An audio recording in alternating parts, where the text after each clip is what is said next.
Sure, call the roll. Vice Chairman Miller. Here. Commissioner Mihalopoulos. Commissioner Mukherjee. Here. Commissioner Underdock. Here. Commissioner Sater. Here. Commissioner Solon.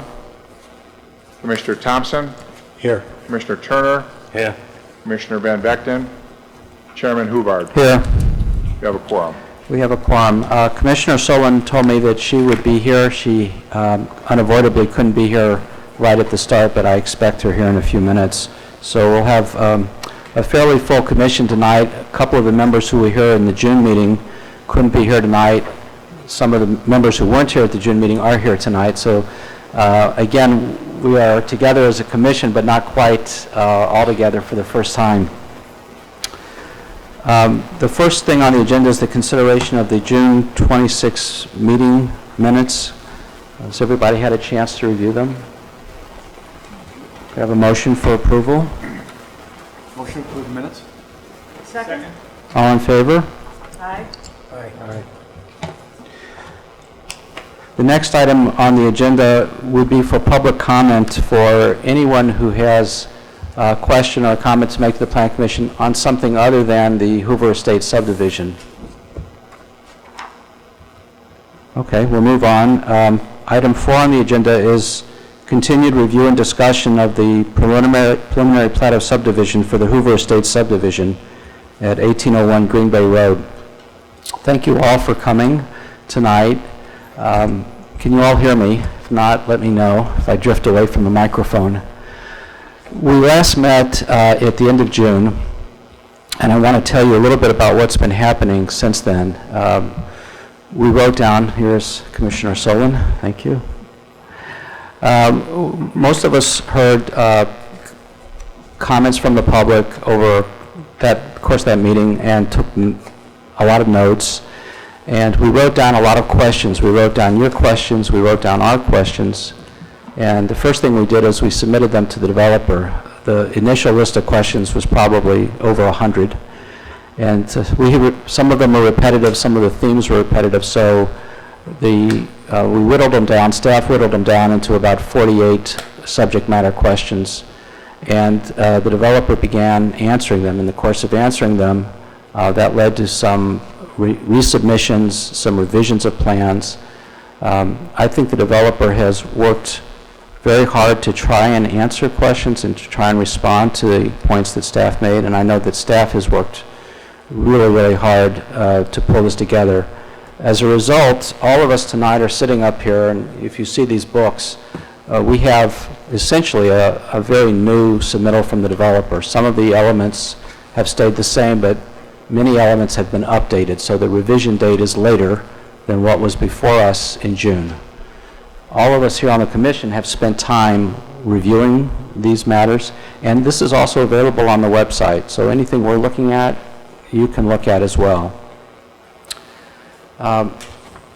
Just to remind any of you who weren't here at the June meeting, and just so we again sort of establish what our role is, this is an application for a preliminary plat of subdivision, and under the village code, we're a recommending body. If we eventually recommend that the preliminary plat be approved, it goes to the village board. The village board then has to consider that matter. And then the applicant has to develop some of the engineering and other plans to a much more final state than we have at this point. The final plat of subdivision then comes back to the Plan Commission. Again, we have to review it. Again, we take comments, and eventually, if it makes its way back, it goes to the village board. That's the process. We're guided in this. The subdivision code of Glencoe has a number of standards. There's a list of them in the code, and all of the commissioners have been studying them. We know what they are. We've asked the developer to address the standards into putting together its material. So we understand how the developer's application would meet those standards. We've asked staff for their input as well. So without, I don't think I have anything more to add to that. If anyone has any questions, what we're hoping to do tonight is have the developer explain its materials this time around, many of them updated, as I said. Another bite at the apple to really help us understand how they are trying to meet the standards of the code. Well, then traditionally, we'll try and let commissioners ask questions next, because we're the ones who spent probably the most time studying these materials. We'll try and elicit information that may not occur to you, but that we're thinking about because we've been looking at this. And at that point, depending on how things go, we'll try and give an opportunity for everyone here who wants to talk to the commission, share your thoughts. In our view, the more minds, the better. This is a collaborative process. And as Dudley said to me the other day, good decisions take time.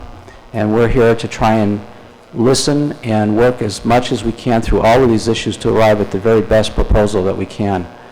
After your comments, and probably interspersed throughout, I probably will turn to our village attorney, Stu Weiss, or Lee Brown, the planner for the village from Tesco Associates, or Dave Mao, who have spent many, many more hours than I have going through the submittals from the developer and trying to understand them and comment and critique them.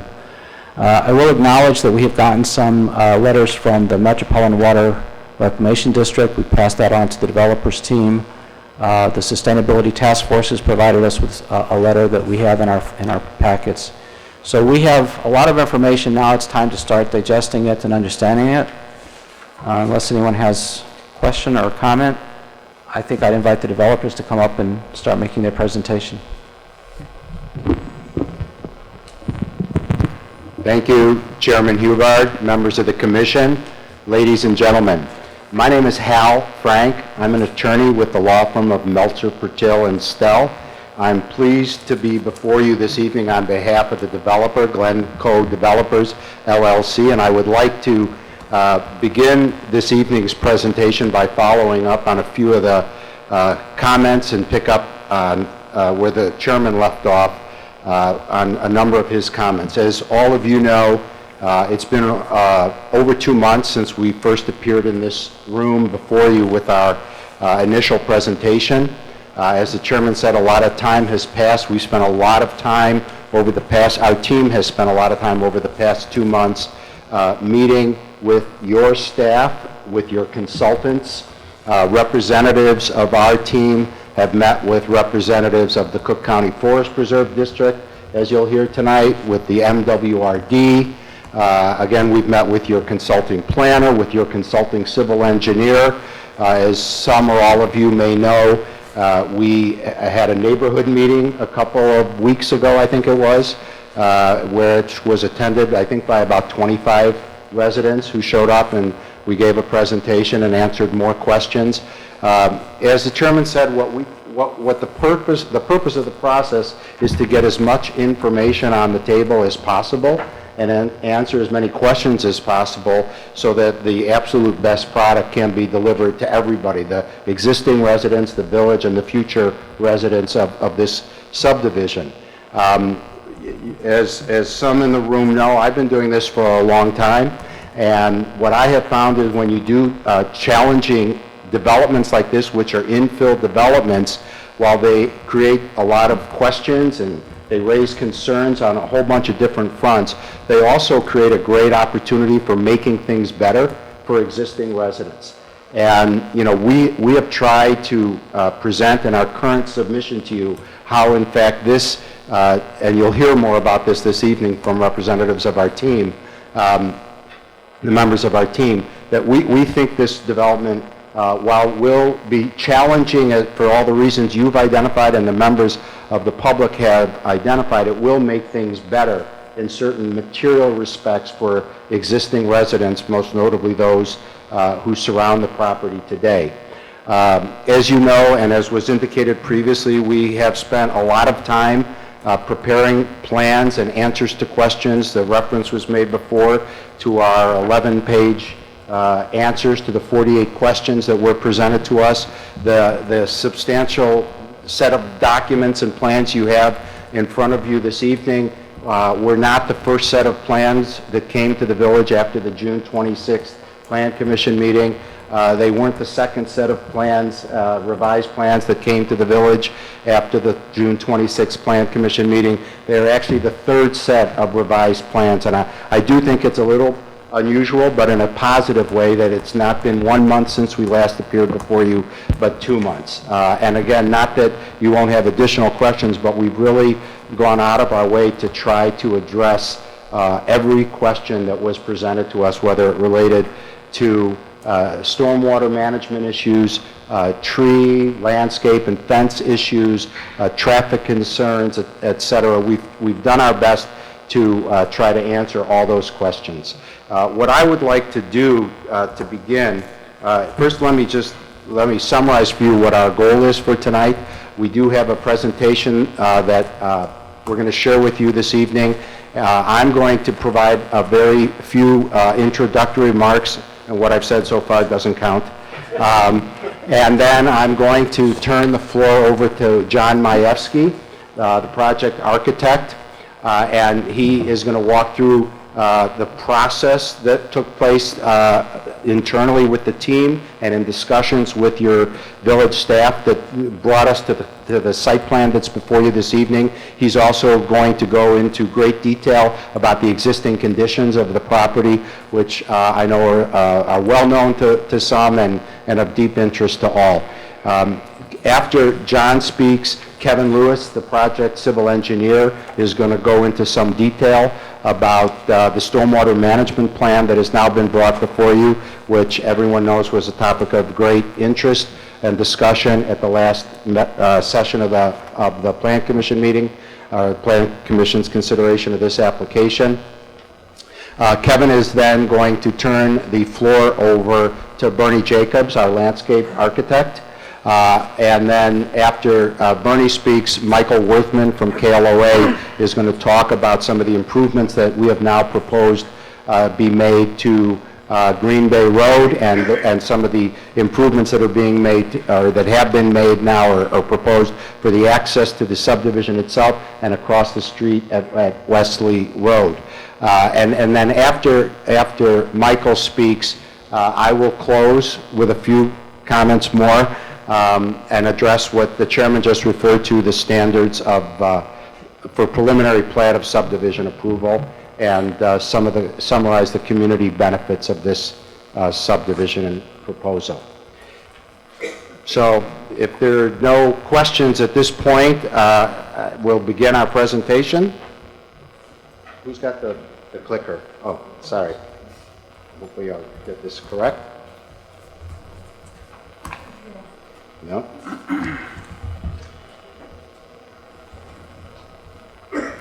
There we go. Okay, I already told you who's here tonight. I already introduced myself. Okay, I just would like, again, now, and you know there's a huge agenda packet that the village posted online. I think it's over 200 pages. I'm going to make an assumption that most of you have looked at that, but some of you have not. So for the benefit of the public, I wanted to summarize some of the big picture issues that are part of our presentation. To reiterate, this is an application for approval of a preliminary plat of subdivision for a 29-lot subdivision on a 12-acre parcel. We have requested certain variations from the village's subdivision code. One is to reduce the right-of-way width, which is otherwise required to be 66 feet wide. We've asked for a variation to reduce that to 40 feet with easements for utilities on both sides of 10 feet in width. John can talk about that a little bit more when he goes through his presentation. We've asked for the right to do sidewalks on only one side of the street.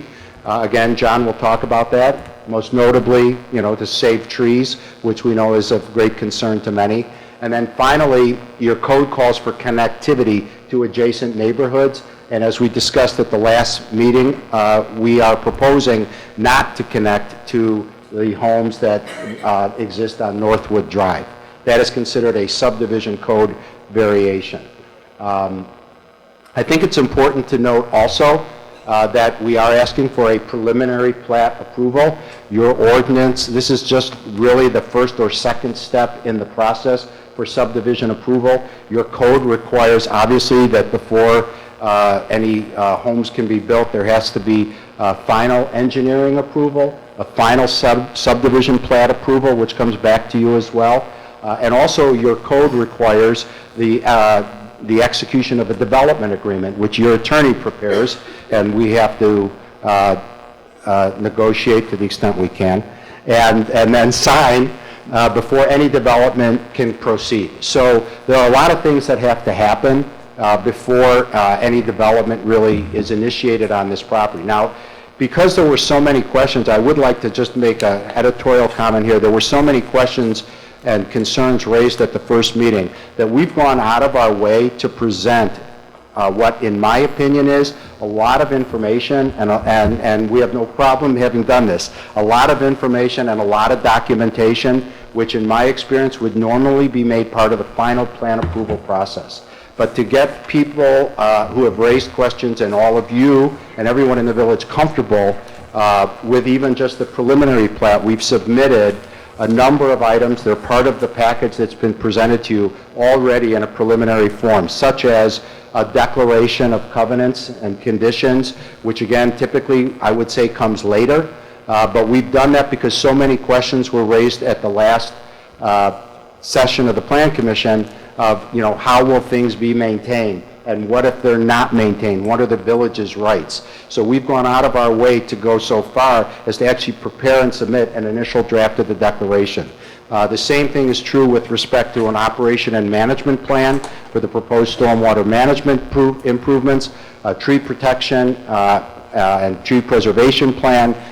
We've submitted all of those to you because we really do want all of you and members of the public to get comfortable with this proposal. The property, as has been indicated in prior discussions with you and in memos you've received, the property is currently zoned in the RB Single Family Residence District, which requires a minimum lot size of 13,000 square feet, minimum lot width of 80 feet, a minimum lot depth of 125 feet, and each lot is required to front on the public right-of-way. I think it's important to note, as has also been stated in other places in writing, that we have not, the applicant has not asked for any rezoning, has not asked for any special use approvals, has not asked for any zoning variations.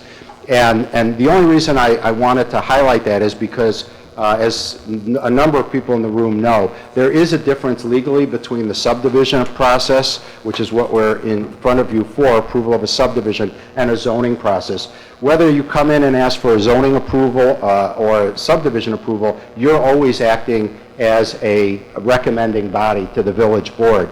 But when you get up to the village board on a zoning request, the village board is really acting in a legislative capacity where the law allows them a lot more discretion than when they are considering a subdivision approval, which, not that there isn't discretion involved, but the law considers the subdivision approval process a little different, more technical, more administrative. Are you complying with our requirements or aren't you?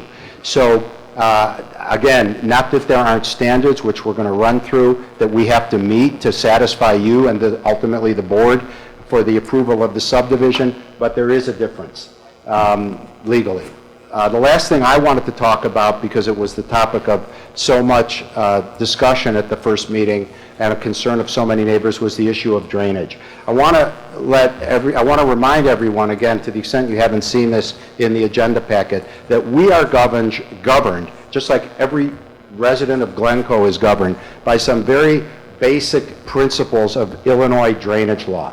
The law doesn't allow a property owner to increase the volume of stormwater coming off their property over a defined period of time, whether they want to or not. You cannot do that legally under Illinois common law drainage law. So that's the starting point for our designs of stormwater management plans. At the same time, the law says that a developer or even just a neighbor cannot increase the speed at which stormwater flows onto neighboring properties.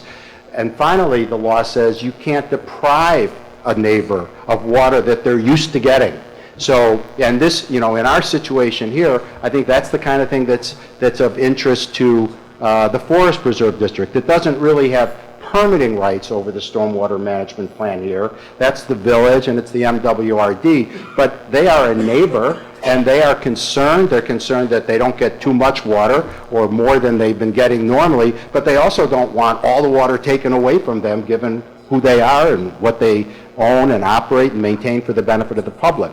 So that third principle of Illinois drainage law is also is important to them. And that's, you know, one of the reasons why we've opened up a dialogue with the Forest Preserve District, and you know, Kevin Lewis, our engineer, can talk about that, you know, further, if you have any questions. At this point, I'd like to turn the floor over to John Majewski. Thank you very much. Good evening, everyone. My name is John Majewski. I'm an architect, and we started our practice here 25 years ago. We were in Glencoe for the first 15 years, and now we're downtown in the Wrigley Building. I enjoyed my first 15 years here, but I got to tell you, it's really strange when you work in a place, live in a place, and sleep in a place, and do everything in that place for 15 years. You definitely get to know the community. I also had the wonderful opportunity to serve this community on both the Glencoe School Board for 8 years and New Trier School Board for an additional 8 years. I'm here really tonight to kind of take all of the engineering and really break it down much more simpler. And it's really not just for you. I think it is intended partially for you, but it's also for the audience and for the group, so that we can freely talk about things like stormwater, the planning, the concept, how we really came up with what we did. And again, I think we're way further ahead than just preliminary engineering at this point, but the concepts still hold true. And in doing that, we kind of first looked at the site, and we thought about what the layout might be for the site. And we had a couple of different ideas. And the last time we were here, we didn't really present those to you. We really just showed you the one that we were proposing. And that's this first conceptual plan that you see. But to understand that, we really went and spent a lot of time. I think we probably had something like 24 different plans, but they conceptually laid out into 3 different categories. The first one was this one, and that was one where Northwood Lane would not be connected at that upper corner. I'm sorry. Am I doing it? No, you're doing it, okay. It didn't connect here, but it came really close. So this basically created a traditional road that would lead to a simple cul-de-sac that backed up to the next cul-de-sac. And the conceptual idea for that is we did not want to impose ourselves on the neighbors on Northwood. We did not want to make any assumptions that we could just plug in. It is physically possible to do. I think it was actually contemplated in the original, I think 1957 subdivision that was created here, that this road would pretty much loop just the way that you see it right now. But in looking at that, there were some downsides to that other than impacting that neighborhood and changing that neighborhood to the northeast corner. And a big one was right in this area, where every one of those little dark dots are. Those are the biggest, most important heritage trees that we really have on the site. So there's beautiful trees everywhere, but those were trees that we really wanted to try to preserve. There was one beautiful tree right here that we actually were going to split the road to kind of go around. So we looked at that, and the only thing I want to point out right now is all of those variations or changes or subdivision things that would have to be accepted with our current plan tonight, those don't exist on this plan. So we do have plans that would allow us not to ask for that. But in asking you for it, so for instance, this has basically that 66-foot kind of easement set up for the road to run through. The road doesn't have to run right down the center of it, so you can see it kind of meanders back and forth. The lots are all the same conforming size lots, and it is technically a cul-de-sac, but perhaps the cul-de-sac is too far. But if it actually connected, then it wouldn't be too far. We could plug in and it would just be a loop road that would go through. When I talked about that at the last meeting, we know there'll be neighbors who would not like that idea. So I'm speaking for them right now. I don't know if there's neighbors that would actually like that idea. From that, we really developed this plan, and we kind of looked further to the next one, Lee. And that was to look at how could we save those trees. And so we created basically a similar kind of plan, generally conforming, but the lots got to be a lot more irregular, still maintaining the minimum 13,000 square feet, minimum widths. There's certain averages they had to have. But it did allow us to kind of get this park lot right here. There's a strange outlot, and so you can see a lot of the trees were left over in that. It creates what effectively is a really giant loop, Whether that technically becomes, it's not a cul-de-sac, it's a loop. It does get that intersection closer to the main access point here. But what we ended up with is then working with village staff through many of these steps, and that took us to the current plan that we're going to look at next.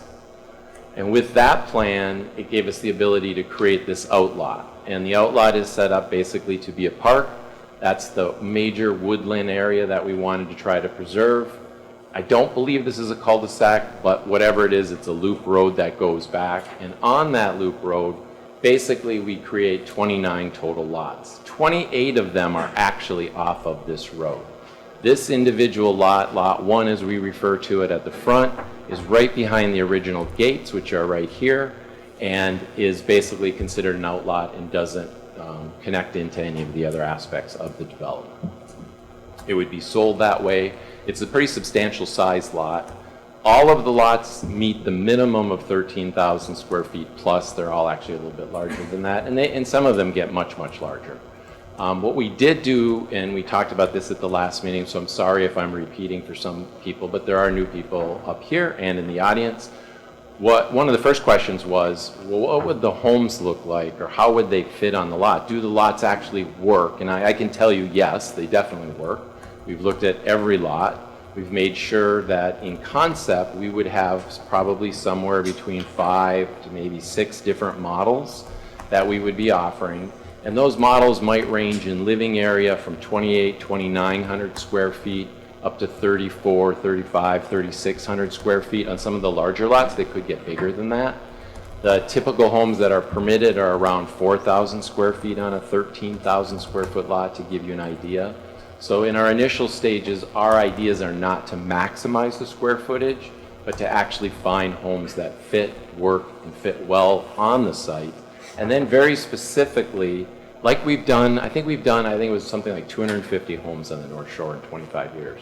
Every one of those is always a challenge to work with the trees, and this really wouldn't be any different. Every village, town has a different ordinance to deal with those trees, but we're usually trying to position the home to save the trees. And rarely do we get clients who say, you know, we've never had the Mr. T clients who said just cut them all down. We get people that do want us to work with that. So that is the intention. Once the subdivision is approved, we would go in as an individual lot is sold. We would offer one of these different models. We would work with that model, flip it. None of the models will actually appear to be the same from the exterior. The intent is to actually have them all architecturally be slightly different, but to create a cohesive community that has some things set in place, different colors, things like that, that would be set up for it. Landscaping, Bernie will talk about a little bit later, but that is also intended to be somewhat set in place as well, but perhaps giving individuals a little bit of opportunity maybe in their own backyard to flush out and deal with some different elements of landscaping. So you're looking at all of these different models as they would sit on the site.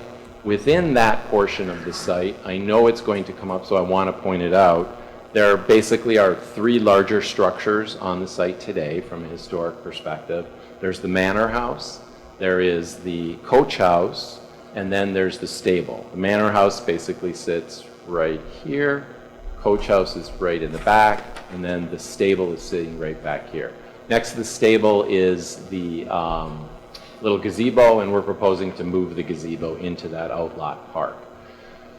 So with the structures, we've gone through and we've tried to evaluate the difference between it. Unfortunately for the manor house, the real issue with the manor house is it was a smaller house that had been added on to 3 times, maybe 4 times. It's not a traditional manor house that was done by an individual from the beginning that had grand spaces or spaces that would allow us, like we've been able to do with some Howard Van Doren Shaw homes, where you have a wonderful foyer you walk into, and then you have a grand stair that takes you up. I mean, hallways that are 14 feet wide.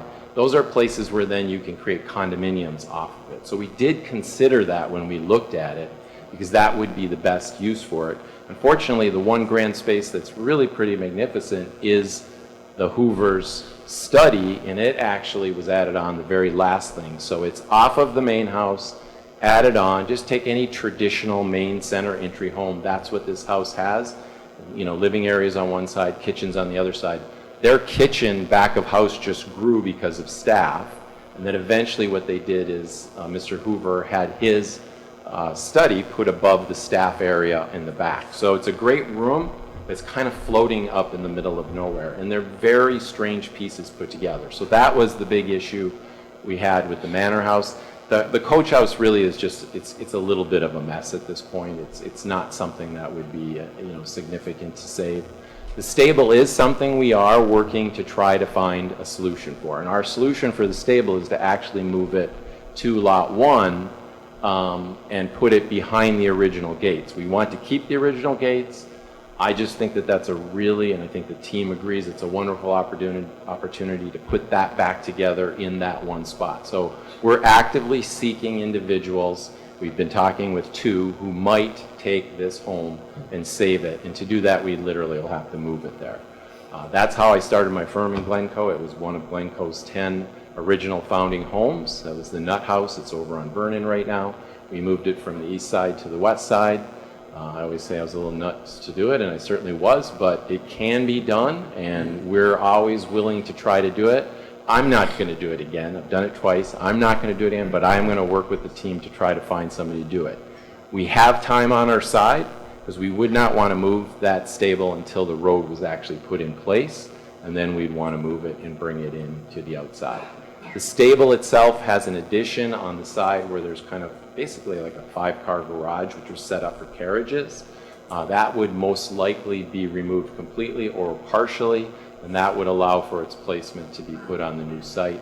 And honestly, most practical, we'd probably do a detached garage just to simplify the requirements, because I'm sure anybody would want to go through the historic preservation aspect to get the tax freeze and the different things you'd have to do. So adding on to it just adds some complexity. We don't have to rule it out. Whatever we would do would fit on Lot 1.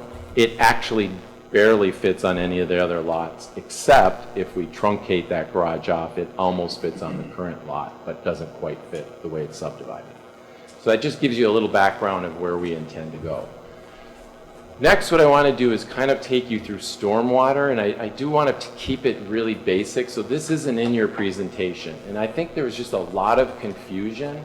And so we want to freely admit that there is an enormous stormwater problem for every neighbor that takes water from our site. The water starts at Green Bay Road, goes through our site, and basically works its way down. You'll see where it all ends up. But what it does do is it starts here, and it floods off, and it goes in different directions, and I know way too much now about where it goes, just like every neighbor knows because they're getting it. The arrows won't be big enough for the arrows that are currently getting it in their backyard, and we understand that. But what we have today is a completely unmanaged stormwater problem. There's just no question about it. What happens is the water floods, it's downhill, you're going to see where it goes, it eventually leaves. What makes it worse is a day like Monday where it kind of rains all day, and what happens at 3 o'clock in the afternoon or whatever time we hit, we got a huge storm. Now that ground is saturated and none of it is going into the ground. So that has been our hardest thing to convince people, is that the stormwater that is created after a development goes in can actually be immensely improved because it's managed. And that's kind of what I want to walk you through, kind of the concept of how we're going to do that on a very high, simple level so everybody would agree. So to do that, very first thing I have to show you is get you the topography of the ground. And this is the existing ground right now. And so all these red lines are basically the ridge lines from which would effectively be the higher points as we'd work our way through the site. They all generally fall off when they go to the other area. And there's predominantly one large line that runs right through the center. But these are all high points, and I would want you to note that there's kind of a high point here. And unfortunately, where there's a high point here, there's some openings here, here, and here, and you're going to start to see that's where the water works its way through. So if this is the ridge line or the high point, the water flows off of that based on the direction of topography. From that, it goes to this next slide, and it shows you the direction, and then you can go to the next one. Now you get to effectively the valley. So just think of it as a creek or some place where this water is kind of flowing off. And what effectively is the result of that is all of that water kind of ends up, and it's in this next slide you see where the majority of it goes. We've got a certain percentage that's leaving down here on this kind of southeast corner, and then it actually splits right around this home up here and kind of goes down these other two sides. A lot of it goes to the forest preserve, and a little bit, I think it was like 13%, actually leads this side of the ridge line and goes into the forest preserve. That's just important to know because we're really not going to be changing the path of that flow. The rest of it we are going to be working to really correct these problems, and that's kind of what some of these next images will show. Next. To help you understand where the water goes, here's our site again to give you a clearer indication. There are those little creeks or valleys or lower areas. They're not really creeks, they're just the bottom of an area. If you go out there in a storm event, it's slushy, it's wet, it's muddy, but it's not a full-blown creek until it gets over here. And I'm sure the neighbors would tell you that at some points that definitely changes. But then it splits and it basically has an opportunity to run down here, run behind all of these homes, run through the backyards here, basically between these two homes, and it works its way down all the way here. A lot of it gets into this little valley. All of that ends up, these are the train tracks, and basically it goes in on here. At the north, it's actually split. Remember that ridge line, it runs through here. It's two different watersheds. So now this is leaving, and it's actually turning, heading north. The next image will help you understand a little bit better. That actually goes into, eventually, through the golf course to the north. And you can see after we go out here underneath the train tracks, this works its way through Glencoe and basically pops out into the lake. In the end, both of these end up in the lake. Next. So then it's just to help to understand these two watersheds. Technically, these will be kind of combined together. Kevin will talk a little bit more about that. But again, I just want you to understand that there's this ridge here, and on either side of that ridge, the water is basically staying and heading two different directions. If you go back one for me, Lee, that one side is going to head out here, and again, I'm reminding you this other side is heading to the north. Okay, next, and you can go to the next one. This is a rough percentage of what leaves in those areas. This 7% is working its way off the site very reasonably. This 50%, some neighbors do feel like this is coming into their backyard. It's really not the 50% that's working its way into their backyard. It's the split 30% that's kind of going down. And then there's 13%. And we freely agree that that 13% probably feels like 100% to those different neighbors. But that's the general percentage that's really pretty accurate about how this water is basically coming down. We know stormwater is an issue. We know stormwater is probably not going to improve. If we look over the amount of stormwater that we've had for the last 100 years, we average, I'll keep it very simple, around 35 to 40 inches. And that's gone up by about 4 inches in 100 years. So it's probably not going down. Some years that spikes way up, and some years it kind of goes way down. Some years we have droughts. I know none of that was the case this year. This seemed like a very big spike. But we freely agree and understand that we have this issue. Our goal now is to take this and to try to manage it. And to do that, we really have to look at the next step. We basically have one of the best mechanisms we can do to convey that water is to use our new street. And in our new street, we basically have a stormwater system that you would see in your neighborhood where we can detain the water. It's all piped underneath ground. If need be, some of it may actually be stored under those areas, but we can use this to help convey our water. Probably the best thing that it does, and I think everybody can kind of understand that, is if there's water working its way down here, it doesn't generally in your neighborhood, if it's engineered even close to correctly, jump over the street to get to the other side. So our first line of defense really becomes our new roadway. The outlot that we're creating here for the trees are basically, it's going to be uninterrupted, so that actually becomes something that can, again, help us and maintain. We're not really taking credit for that, not very much at least, for our stormwater. And then when we do add homes, yes, it does create more impervious surface, but that's all part of the calculations that we have to take into consideration and manage the stormwater. So once we can catch that water, the next step, which show up on the next slide, is we have to put it somewhere. So then we have to take that water, and when Bernie comes up, he's going to show you from the tree preservation perspective, two of the areas where we have the trees that are probably in the least great condition are here and up here. And there's probably a good reason for that, is that's where all that stormwater is going right now, so it's very wet and soggy. But that's our ideal location to kind of find a place to store the stormwater. And our intention is that we store that stormwater and we don't release it immediately. It's released very slowly and from a timed management perspective, so that it can have an opportunity to be absorbed by a system. And the next image will show you the general concept. And Kevin's going to run into this in a little bit more detail, because we've had several updates from working with MWRD and having the ability to work with Forest Preserve. But effectively, we're creating a ridge that runs all the way around the site now. Again, that small portion of water to the north will just keep on its same path. This ridge will run all the way around the site. This stormwater, Kevin will talk about what's going to end up happening with it. This stormwater that's in this area will actually be released through an underground stormwater system and tie into the Carroll Lane storm pipe that leads down to that further area.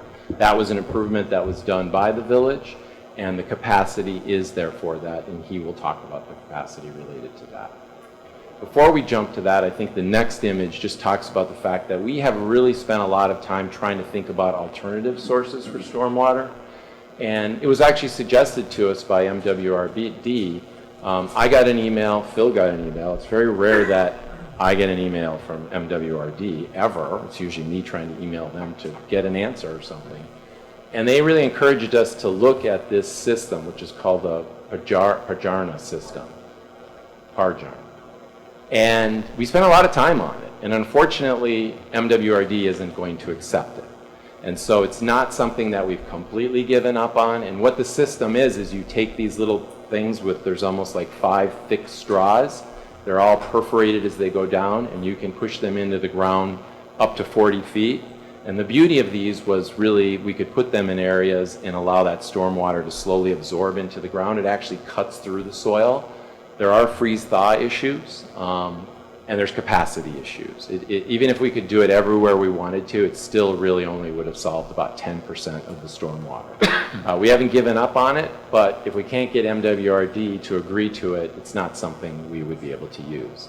Our alternative is to use this kind of subsurface storage, and we really just simply refer to those as storm traps, and they can be located in many different ways. It's actually a system that's kind of used if you built a new house in Glencoe and you didn't have all this stormwater management. Then you would put, and you probably see these pipes get buried in people's homes when a new house is built. But we would use this in some areas. There might be a few areas where we're trying to add additional storage capacity. This would give us an opportunity to do it. Kevin may speak to it, but we have the ability to put it next to the road if we need to. If we run into a particular area which might come up where we're trying to save a tree and overland flow needs a little bit of adjustment to help that tree, what you see in a typical subdivision is they just move the earth around and then put the water where they want it to go. We can't really do that here because of the tree systems and the tree roots. We really want to keep the tree roots as close to where as they are today, not impact them. Bernie will actually talk about how we'll improve them. And to do that, if we run into any small pockets, because this had come up in neighborhood meetings and other things, how are you going to resolve it? This would be our system. So basically, we'd be still retaining that stormwater on our site. So with that, I'm going to turn it over to Kevin, and Kevin is going to give you a few details from the engineering perspective.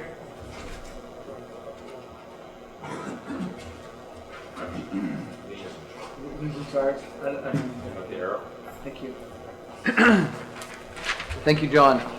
Good evening, Chairman, excuse me, and members of the Planning Commission. My name is Kevin Lewis.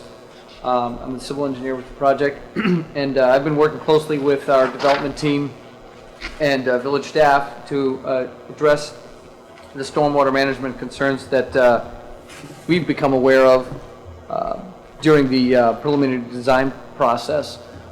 This slide kind of talks about that essentially the development is going to reduce the rate at which the stormwater runs off the land, and the way that's happening is we've done some preliminary analysis of what's called the critical duration, and that's in the worst storm that can occur on this property.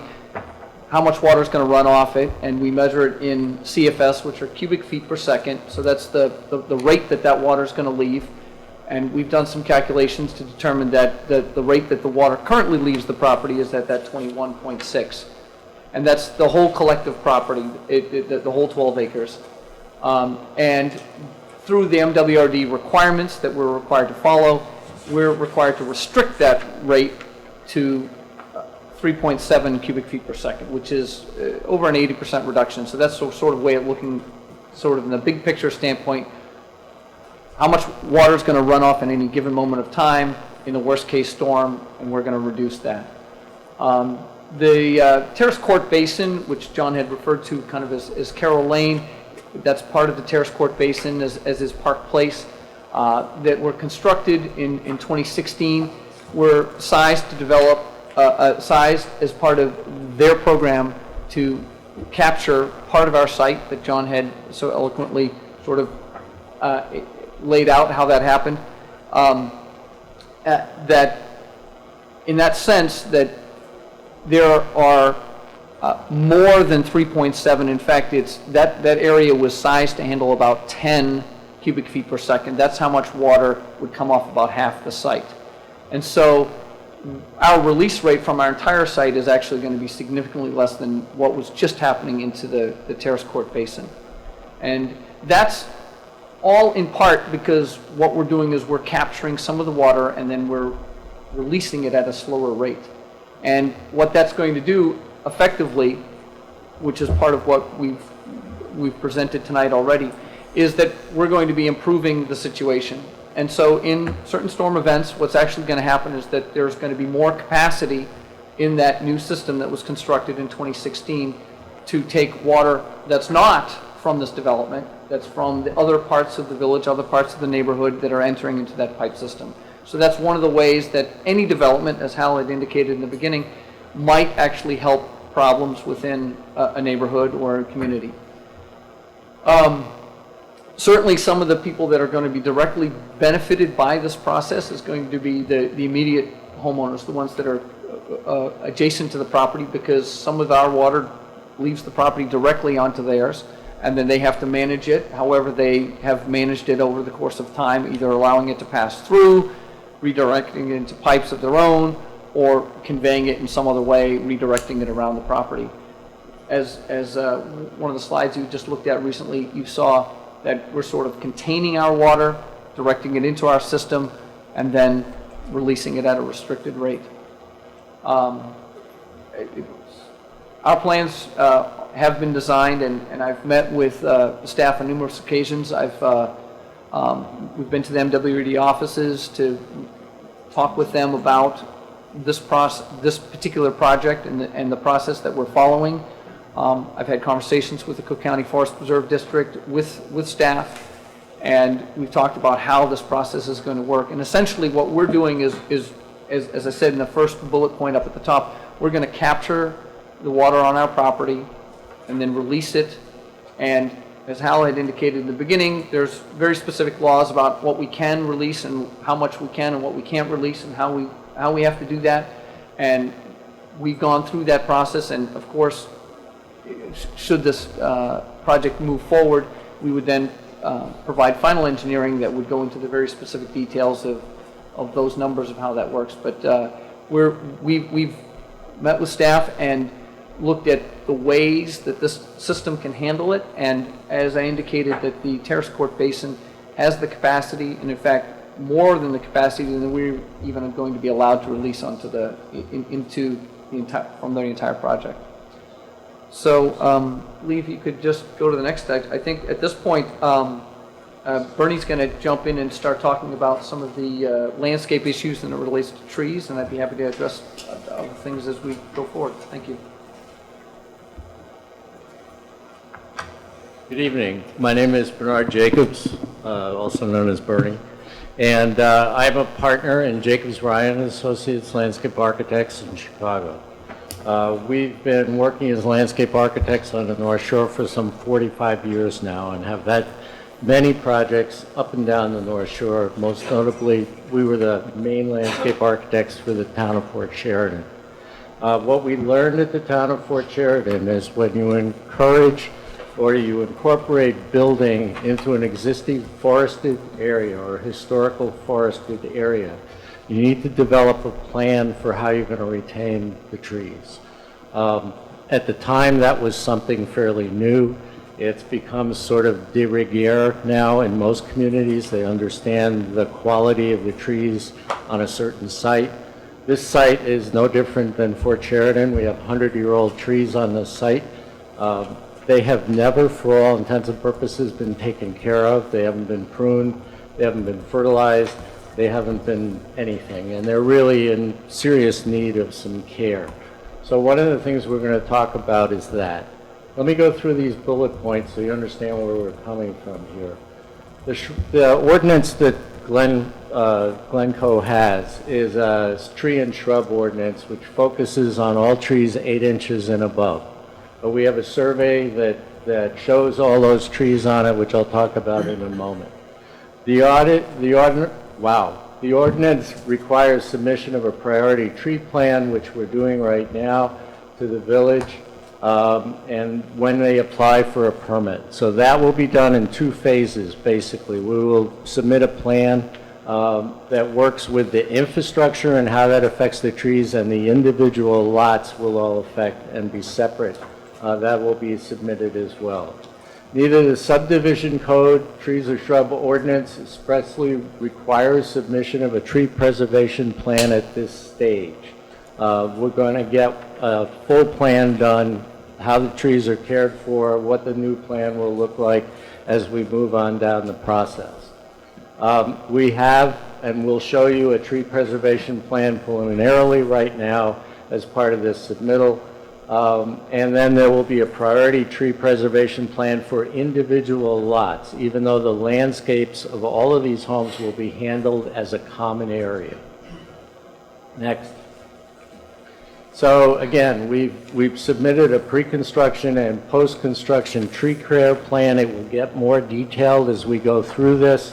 The intent is that arborist and tree care will be an integral part of this project. If we don't take care of these trees through the construction project, we're liable to lose more than we would just by doing construction. So it's really our responsibility to take care of this group of trees. The one cool thing is that when we learned this at Fort Sheridan, you have 100-year-old trees, you don't have a second generation of trees. So one of the things we're going to be doing is adding new trees to the palette in order to be able to build the next generation of trees on this site. Tree protection fencing obviously will follow the code in regards to that. And then I'm going to get into this whole deal about how we're going to protect the trees from construction. We're going to be using new techniques that have been developed primarily by Bartlett Tree Service of how to protect trees through root pruning and tree spading, which will be able to allow us to preserve the best possible condition around the historic trees. Keep in mind, we are going to follow the code regarding replacements on our site. It's our intention to follow the requirements of the code and plant replacement trees all across the site. So every tree we remove, the caliper inches will be totaled up, and we'll plant new trees to meet the code requirements. Next. So this is our tree survey. Survey was done a couple of years ago. It's important to notice that the blue dots are the historic trees. These are the biggest and the best. These are the ones we're going to try to preserve. I feel that way sometimes. These are the ones we're going to preserve, and you can see that we've tried with the new plan. We tried to save as many of these as possible. You can see the trees in this little turnaround. We're trying to save all of those. They are classified 1 and 2, which are the trees secondarily that we're going to try to save as much as possible and are part of the code requirement for new trees. All the yellow dots and the red dots are trees that have a problem for whatever reason. They're either not healthy or partially dead or not doing well. Those will be just customarily cut out of the whole entire job. And then the yellow ones, on a case-by-case basis, we'll probably remove those as well. Next. So we did the canopies of the trees, which is a good way to know how effective we're going to be as it relates to new construction versus the tree population. So you can see these are canopies for the trees that we put on. I think that what's important about this is that it shows us where our root zones are going to be and how we're going to be able to work with those. The red line is tree protection fencing, which is required by the village ordinance. This one is for infrastructure alone, but as individual homes get developed, they're all going to have their own little construction fencing around each individual home. Next. So this is the new science of tree protection. This is called air spading. It was developed at Bartlett Tree Service's main facility in South Carolina. What it basically does, it's very cool. It's noisy, but it's very cool. Basically what happens is, and you can see this right here, this is an air compressor attached to a long tube with a nozzle on it. And what you do is you go in and you excavate all of the soil around the roots of the tree. These trees have gotten extraordinarily compacted. They've got this crummy lawn around them. It's hard as a rock. The drainage is terrible. The trees are not really growing in a great environment right now. We've had tremendous success with this throughout a number of projects. You go in and you tree spade out all the soil, you expose the root system, and then you come back with a compost and a wood chip mulch, and you put them back in this space so you improve the soil around the trees. It does a couple of things. It allows you to excavate and determine if there are girdling roots which can be taken out. It allows us to put decent soil around the trees. What's really cool about it is that in the space in the center turnaround where we have a lot of these trees, we're going to excavate this out, and by putting mulch in there, it's going to allow us to put woodland plants in there, which is what we're planning on turning that space into. Normally, if I did not do this, I'd be digging into the root system in order to be able to plant all those plants, and there'd be this little war going on between the tree and the plant material. So this gives both species an advantage in the long run. We can also incorporate fertilization. They actually can inject fertilizer into the trees to get them to work. There are oak trees on this site which are susceptible to a lot of diseases, anthracnose being one, and we can talk about pruning the trees, taking them out, thinning them out. Thinning out the crown of the trees will allow air to move through the trees, and the likelihood of anthracnose and other diseases is decreased tremendously. This is really cool. This is rocket science as it goes now from us green people's idea. I have green laser. The guy that really drove this is this gentleman right here. He's a good friend of mine. He's the City of Chicago forester and has been for 50 years. This was one of the systems he used in the City of Chicago to be able to improve the lifespan of large existing historic trees, and we have a lot to do here. I'm real excited about having this as a palette to be able to try this system out. I think it's been proven. I think it's a good system. And I think it really shows you the commitment that the client is making to preserving the historic trees. Next.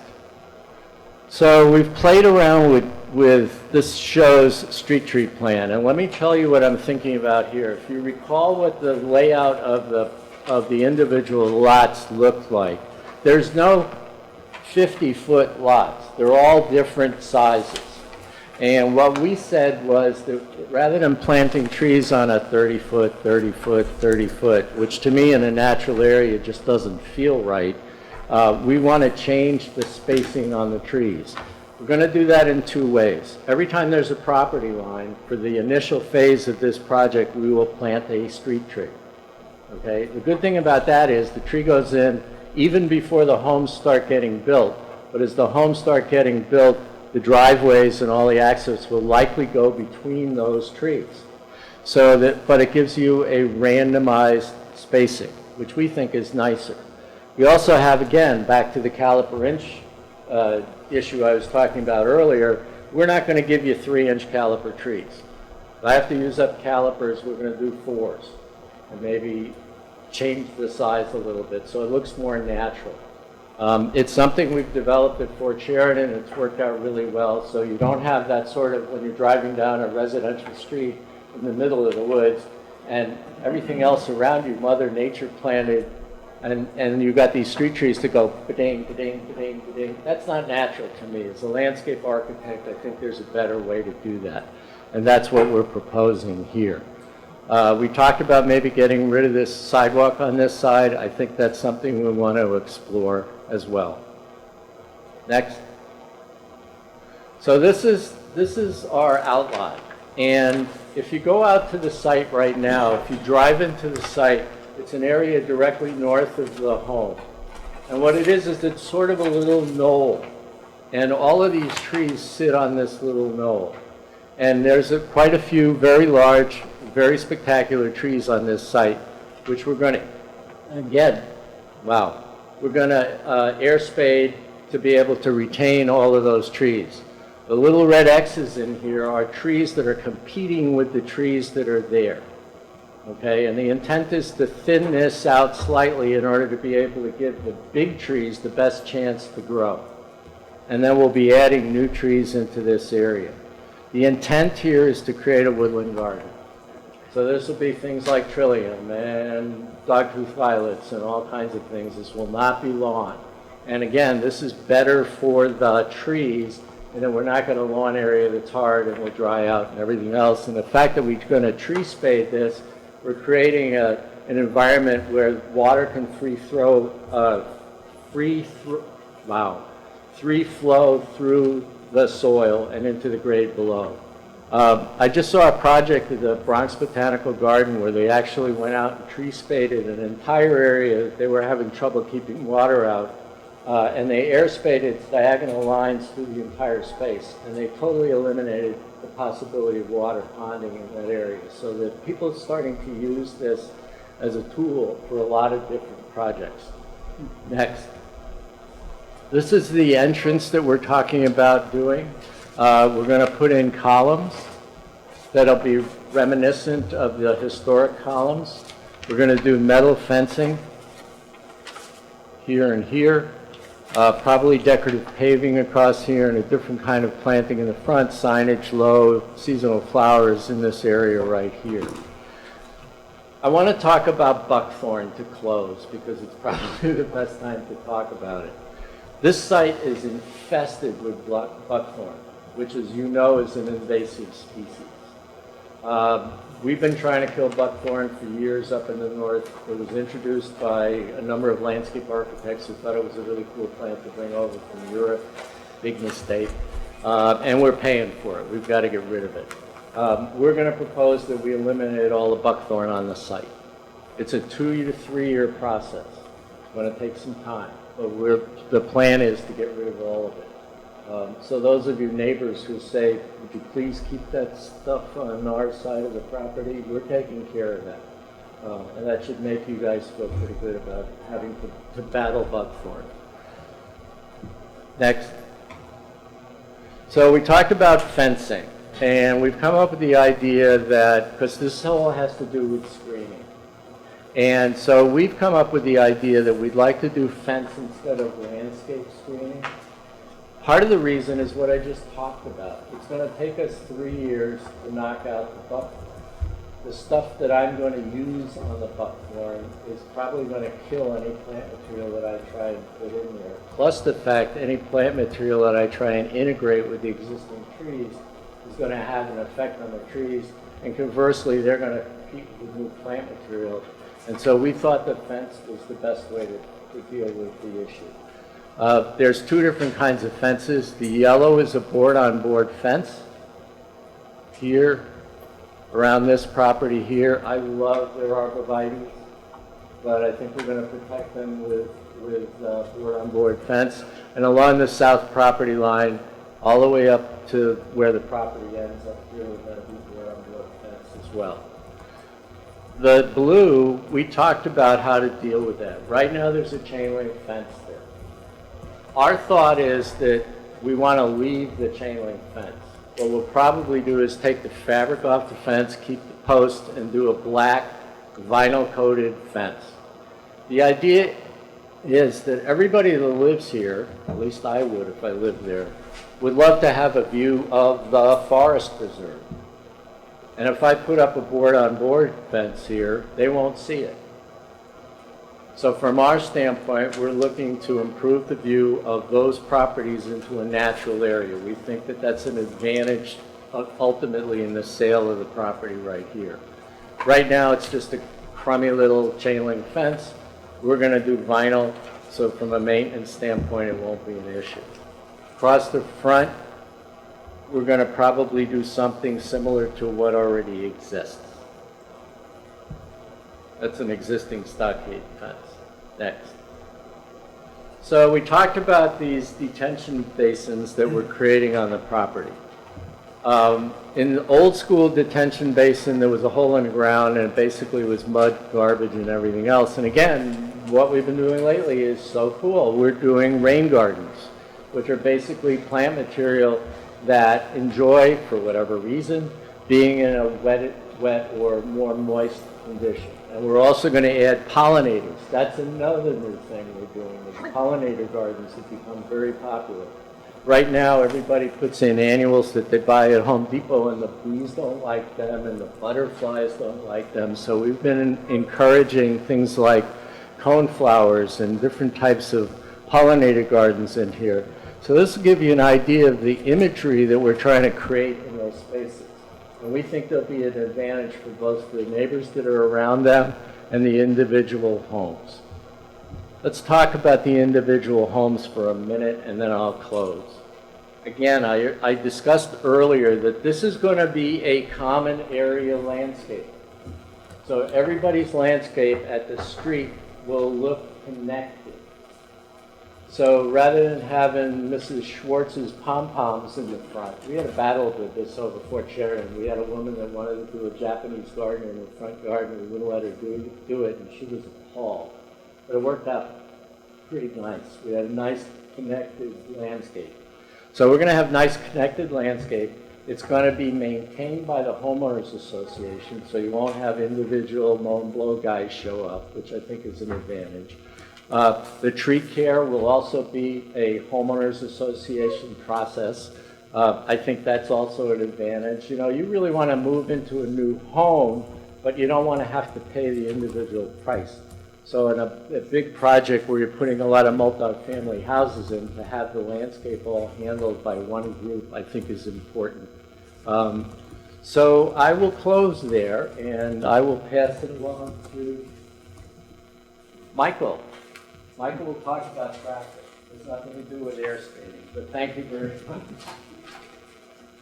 much. Good evening. Michael Worthman with KLOA. I'm a principal with the firm, licensed professional engineer in the state of Illinois, and have been practicing for approximately 30 years currently. So since the last meeting, in the last 2 months, we've done a number of things. And the first thing we did was meet with your staff and consultants to go over some of the site access, design issues and concerns, as well as discussing various external roadway improvements to Green Bay Road and Wesley Road. In addition, we've updated the traffic study to address some of the changes that we're doing now. And per the request of staff, we conducted a traffic signal warrant study at the intersection of Green Bay Road with Wesley Road and the future access drive. I'd just like to take a second to discuss some existing conditions, just to set the table so when we talk about the improvements, they make a little more sense. You guys all know the roadway conditions, but give me a couple minutes. Green Bay Road is a north-south arterial roadway that runs through the community. South of Northwood Drive, so just north of us, Northwood Drive, it's a 3-lane cross-section, 1 lane in each direction with a center median, which provides left turn lanes. In addition, it's got a posted speed limit of 30 miles an hour. As you go north of Northwood, it becomes a 4-lane cross-section, and the speed limit's anywhere from 35 to 40 miles an hour. And this extends up to Lake Cook Road, which is only about a third of a mile. And then when you get into Highland Park, it goes back down to a 3-lane section and a 35-mile-an-hour speed limit. So you have this 1/3 mile section that doesn't really fit in your community or into Highland Park. In addition, Wesley Road is a local road, east-west road, 1 lane in each direction. It's under stop sign controlled at Green Bay Road and provides a separate left turn lane and a separate right turn lane. At the last meeting, there was a number of questions about the safety and the accidents along Green Bay Road. We obtained the most recent crash data from the Illinois Department of Transportation. Unfortunately, they're always about a year and a half behind. So we collected crash data from 2013 through 2017, 5 years of data. At the intersection of Green Bay and Wesley, there's been 3 reported accidents over a 5-year period, which is less than 1 per year. There has been no reported accidents at the intersection of Northwood Drive and Green Bay Road. And the intersection just to the south, Kelling, there's also been no accident. So you can see this section of Green Bay Road is generally operating well with few accidents or crashes. So once again, as we discussed last time, access to the development will be provided via 1 access drive on Green Bay Road, aligned opposite Wesley Road. It will provide 1 inbound lane and 1 outbound lane. The outbound lane will be under stop sign control. So you'll have a 4-way intersection where Green Bay Road will have the right-of-way and Wesley and the access drive will be under stop sign control. In addition, a separate left turn lane for southbound traffic. A southbound left turn lane will be striped in on Green Bay Road to serve the access drive. As part of the development, there's a number of significant improvements that are going to be done to the external roadway improvements to help mitigate the impact of the development as well as improve existing conditions. The first I'd like to talk about is Wesley Road. Currently, this intersects Green Bay Road on a skewed angle. So when you come up there, you got to look over your shoulder to see if the traffic's coming down Green Bay Road. That approach will be restriped and will curve as you come in to Green Bay Road, so it aligns more perpendicular to Green Bay Road, which you want to see in intersections. Whoops, can you go back one? Yeah, I'll go there in 1 second. To align better with that. The other benefit of this is that it reduces the pedestrian crossing along Wesley Road. So it's a great pedestrian improvement as we'll shrink down that crossing now as the roadway will be narrower. You can go to the next slide. So what we've come up with since that meeting is a number of improvements for Green Bay Road. Most of this is restriping of Green Bay Road and providing some new signage. Let me see. So Northwood Drive is right here. So what we're proposing to do is extend the 3-lane section 500 feet past Northwood Drive. So where you have a 4-lane section, we'll narrow that down via striping to a 3-lane section. And the purpose of that is to provide a southbound left turn lane into Northwood Drive, greatly improving the operation of that intersection. Right now, you make the left turn from the through lane, the inside through lane on Green Bay Road. It will also help funnel that traffic down and make that traffic more uniformly as it drives through the community. I'm sure you're all aware, once you get in that 4-lane section, people are passing each other, they're speeding by each other. It's what we refer to as a road diet. So we're putting the road on a diet for about 500 to 600 feet past Northwood Drive. The second thing we're going to do, as I talked about, the speed limit is 30 on the south and 35 at the north at Highland Park and jumps up to 40 in the middle. What we're proposing is to change the maximum speed limit to 35 miles an hour on Green Bay Road. So as you come south on Green Bay Road past Lake Cook, it would be 35 miles an hour.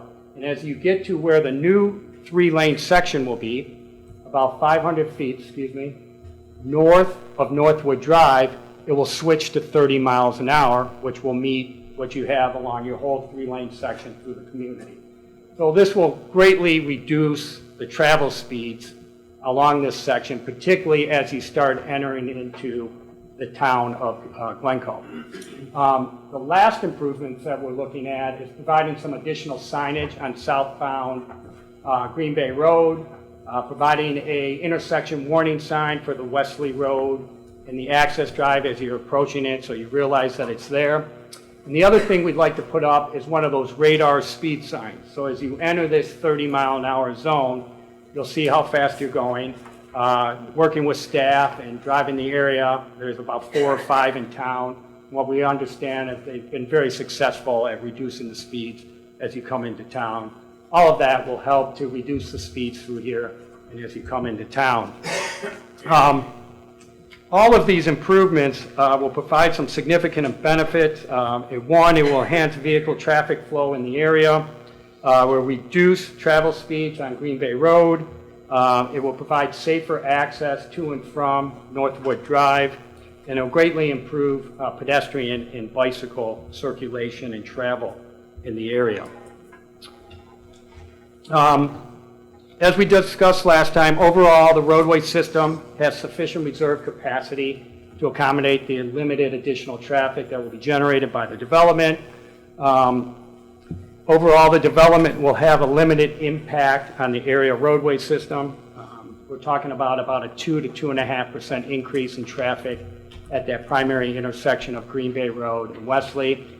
As the accident data has shown, the area intersections are operating well, and these improvements will only help to improve the operation. Lastly, as I indicated, we did perform a traffic signal warrant study at the intersection of Green Bay and Wesley Road. We took into consideration the additional traffic that will be generated by the development, and at this time, it does not warrant a traffic signal. Overall, the capacity analysis shows that the intersection works generally well. There can be some backups in the afternoon, 3 to 4 cars. I was out there again today. But that queue typically clears pretty quickly, and it's typical of what you find at a stop sign controlled intersection along Green Bay Road. One more slide. So in conclusion, the first one is talking about the accident data. There's a low number of accidents on Green Bay Road and at those intersections we discussed. The access drive has been designed to provide efficient and orderly access to and from the development. The proposed Wesley Road improvement will realign that approach to Green Bay Road, providing for better operation and reducing that pedestrian crossing. The number of improvements along Green Bay Road, road diet, reduction in the speed limits, as well as the additional signage. As I just indicated, this will improve vehicle traffic flow, reduce travel speed, safer access to Northwood, and improve pedestrian and bicycle travel. The existing roadway system generally has more than sufficient capacity to accommodate the development, and the traffic signal is not warranted at this time. I will be here for any questions, and I appreciate all the help we got from your staff and your consultants. Thank you. Mr. Chairman, did you want to say something before I conclude? Conclude. Okay. First, let me thank everybody for their patience. It's been a long presentation, and we appreciate the fact that you've let us go through everything without interruption. Very quickly, I just want to say that one of the reasons we've given this substantial presentation is so that it is possible for you to do what the code asks or directs you to do, which is to establish that the standards of review for a subdivision, preliminary plat of subdivision, have been met. So I'd like to run through these, and I'm going to do this very quickly, but we've provided all this testimony so that you are able to conclude that these standards have been met. The subdivision these are right out of your code. The subdivision is consistent with the zoning code, one of my first slides. The subdivision won't create non-conforming building, use, or lot, or increase or extend an existing non-conformity, which is clearly the case here. The subdivision will accommodate development on a lot that will comply with required setbacks and will not result in the substantial loss of existing trees or significant alteration of the existing topography on the lot. Now, clearly, this is the one that will have the most concern about, because we've had talk about all the trees on the site, and this also affects the next standard. This is why we've tried to share with you the tremendous efforts the developer is taking and committing to in order to preserve trees, and we do believe that, you know, your code addresses what to do and what the developer is required to do to the extent that trees do have to be removed. Number 4, the subdivision excuse me, won't substantially modify or threaten the integrity of natural resources, including existing steep slopes. I don't think there are any steep slopes here. Floodplains or wetlands, we don't think there are any wetlands here. The mature trees we just talked about, or the use of public open spaces. There are no public open spaces here right now. The subdivision won't result in an increase in the stormwater release rate from the subdivision. As you heard from Kevin Lewis, it'll actually be reduced. The subdivision will be served by adequate sewer and water service, electrical, natural gas, and other public private utilities. I think that will be established in communications with your Director of Public Works, or has been. The subdivision will dedicate easements or rights-of-way necessary to provide for current and future extension of public utilities and services that will be provided on the final plat of subdivision. And we will be, again, this is one of the items that, as we go from preliminary to final, we'll be working with your staff to make sure all adequate easements for utility extensions are provided. The existing street system and proposed extension of that system are sufficient to meet projected traffic demand created by the subdivision. This is what you just heard Michael Worthman address. The subdivision will extend and doesn't inhibit extension of the village's existing street system, and recognizing the interconnection of adjacent neighborhoods. This is why we talked about why John Majewski talked about why, you know, in this particular case, we're seeking not to do that. That's ultimately the village's decision. We believe that the interconnection to Northwood Drive is not in the best interest of the existing residents or our future residents or the village generally. So this is one of the reasons why we've asked for a variation from that element of the subdivision code. The subdivision will provide appropriate access and turning movements for vehicles, and proposed access is not so large as to be inconsistent with the character of the neighborhood. Again, Michael Worthman just addressed this. And then finally, the development of the subdivision can be accomplished in a manner that doesn't unduly disrupt or damage public services or facilities, which I think with a 29-lot subdivision in this community is self-evident. Finally, again, very briefly, I just want to summarize, again, based on all the testimony you've heard, the community benefits that we believe this proposal brings to the village of Glencoe. If we can go to the next slide, who's ever controlling that? Thank you.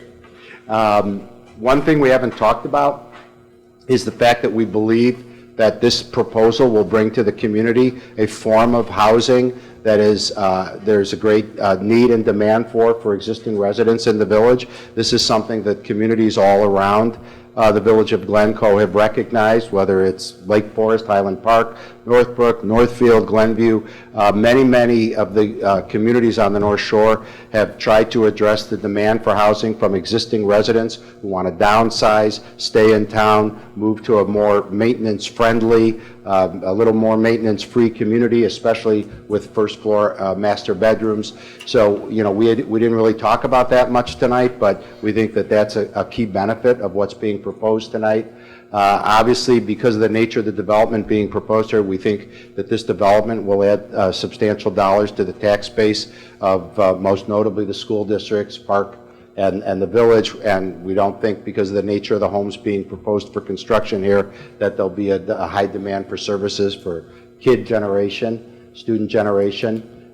You heard us talk on a number of both John and Kevin, how we believe we will be eliminating, this proposal will be eliminating a lot of nuisance flooding in the neighborhood, and because of that, we believe this will translate to fewer mosquito habitats, which came up at the first Plan Commission meeting, a concern about that. As Kevin Lewis also talked about, we believe that the existing facilities that the village built in 2016 will actually have enhanced capacities now because they were designed to take water in an uncontrolled state, and now that's all going to be controlled and reduced at a slower rate. And so we think there's actually going to be an enhancement to the existing improvements. Again, you'll recall from the first meeting, there was a concern that this was going to be harmful to the improvements the village just constructed. We also will be constructing new fencing for the benefit of the neighbors that you heard Bernie talk about, and as he did the elimination of the buckthorn. And as he also talked about the careful planting of the next generation of trees and the care and the pruning and everything that's going into protecting the existing trees. And then finally, the benefits that Mike Worthman just talked about in and out of the subdivision, across the street on Wesley Road, and then as he said, for residents, vehicles, bicyclists and pedestrians along Green Bay Road. We think there'll be great benefits to the entire community by what is being proposed for those improvements. So with that, we have, as you know, our whole team here to answer any questions that you or the public have. And again, we thank you for giving us the opportunity to make this lengthy presentation without interruption. Thank you. Thank you. Okay. I think I want to ask the commissioners if they have questions. I know we've all been here a long time. It's a complex development, and it takes a while to get the information out. There's a lot of information that they presented tonight which is new to us. It's not something that we saw back in June. And a lot of that, I'd like to say, is because staff worked very hard with your questions and our questions, and we pushed back at the developer to really solve more problems than they thought they had to solve at the preliminary level. I think just a few things that strike me. The emphasis on having the tree protection program for the entire subdivision and for the individual lots, I think that was in response to the heightened level of concerns that we had. The fuller explanation of how the stormwater system would work and the fact that they've really developed the model much further than they had before. We also had our outside consultant, ERA, review and give us a review letter about their proposal. We had a lot of discussion, spent hours of discussion about the nature of these detention basins and whether they would become nuisances, and you see they spent time. We have in our packets, and you go on online, you'll see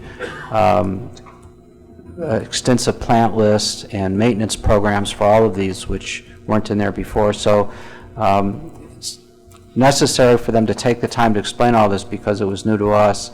So please bear with me. I want the commissioners to have a chance to ask the questions that they've been sitting on for a long time, because now that they've reviewed this material and heard the presentation, but we will get back to everyone tonight. We'll stay for a while if we have to. So why don't, Dudley, I'm going to start to the left with you. Okay, I have a few kind of semi-technical questions, but you have Outlot C in the northwest corner. What, is that a detention area, or what? Why is that there? Why think it's included in the 18 lots?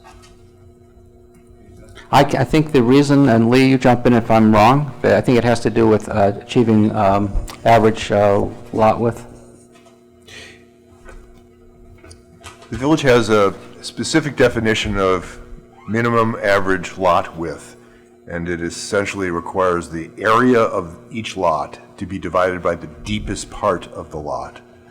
In order to meet that minimum lot width standard, they needed to cut off the back of the very deepest lots, and so that little triangle in the back side allows those two lots in the corner to meet the minimum lot width standard. It just seemed very awkward and isolated, but I understand.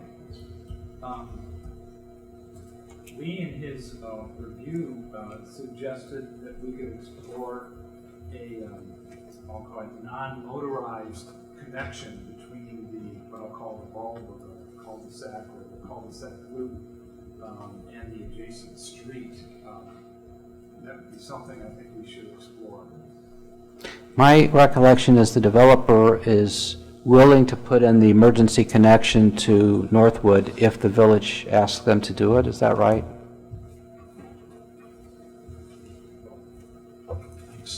Yeah. Obviously, whatever the Plan Commission feels about this, they should recommend. We don't think it's necessary. We do not agree with it. We think that it will destroy more trees in an unnecessary way. But if that's, the sense of the commission should say that, and, ultimately, obviously, it'll be the board's decision. Okay. Well, you know what, afterwards, when staff has a chance to talk to us about this, we can understand staff's reasoning for suggesting this, and then we can have more discussion about it. I think the other thing we should probably discuss more is I'll call it the completeness of the sidewalks on both sides of the street. Staff suggested that we take a hard look at that as well. And then finally, my last issue relates to I'll call it the flooding of the backyards of some of the units. It would seem as if the flooding would encroach on some of the backyards after a major storm. And I'd like this project to be as resilient as possible, knowing that there's a good probability of more storms and more intense storms in the future. I don't know what that means. You need to increase the size of that easement or whatever, but we're kind of looking at dots on a map. But I just want to make sure that the people moving into the units would understand that a portion of their backyard probably would be flooded from time to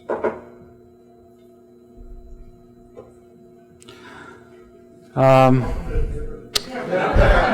This is a function of the high water level on the detention basins in the back. Yeah, maybe existing people, be the new. Right. Have enough issues with present flooding. I guess I would just ask anyone on the developer team, have you thought about the condition of the lots of your lots that will back up to the detention areas and how you see that as functioning? We have definitely talked about that.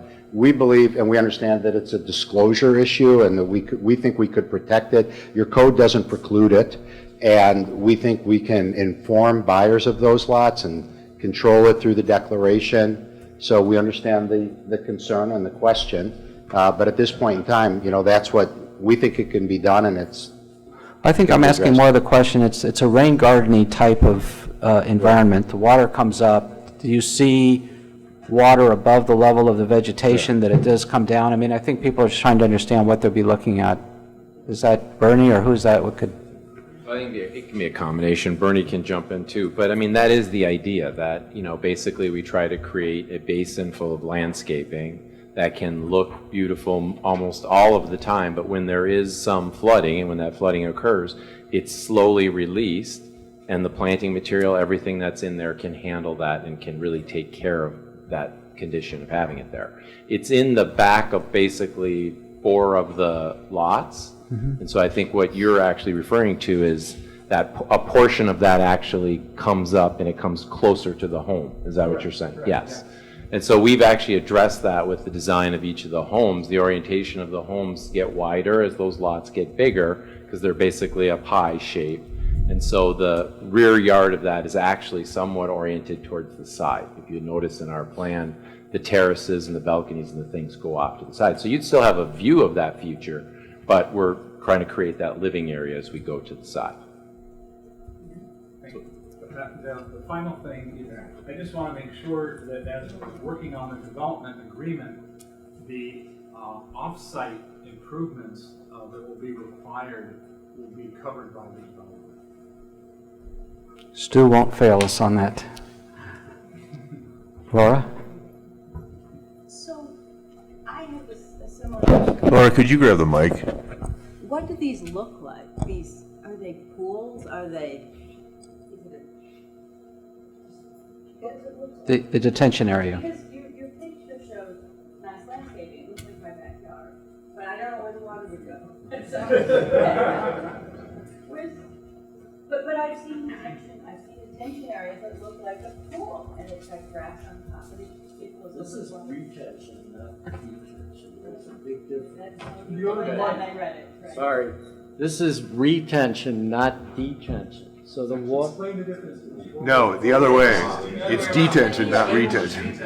So the Detention and detention is your proposed Wait. declaration bylaws. So Wait. Could we please just let's let one person at a time talk, please. So basically, it's a depressed area. Water will come in when necessary, and it'll be released at a controlled amount. So it won't all come out all at I once. understand that. Right. I'm just asking what- It's a what- depressed area. It's So that is what it looks like. It's Yeah. a little flow. Right. And that basically all the flowers are, what's important to know is that if it's standing water more than usually 48 or 2 days, it starts affecting the plants, and the idea is that this water will be out of there before that. Are there any examples of rain gardens in any of your materials? Are there some pictures? Or perhaps, Examples from the area we could go look at? We could get you a whole list of those. I've seen it written. And they're, It's normal, but I've seen it dry, and it looks lovely. It looks like rain. yeah, they're really quite And lovely. it just sort of scalloped. That's the way you do it. And it's all species that like to be wet. And so the good thing about it is that it's a nice way to treat that. In the old days, they used to just dig a ditch and call it a day. But this is really a much more effective way to make this more attractive. okay. So we'll get you a list of rain gardens in your neighborhoods that you can go take a look at. But these, actually the pictures that are in here are all neighboring projects. So we'll get pictures of those as well.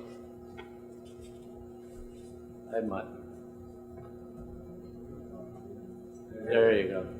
So basically, these are, you can see they're slightly depressed, and then they're all planted. The whole entire depressed area is probably the best example. The whole depressed area is planted with plants. Sometimes with gravel down at the bottom.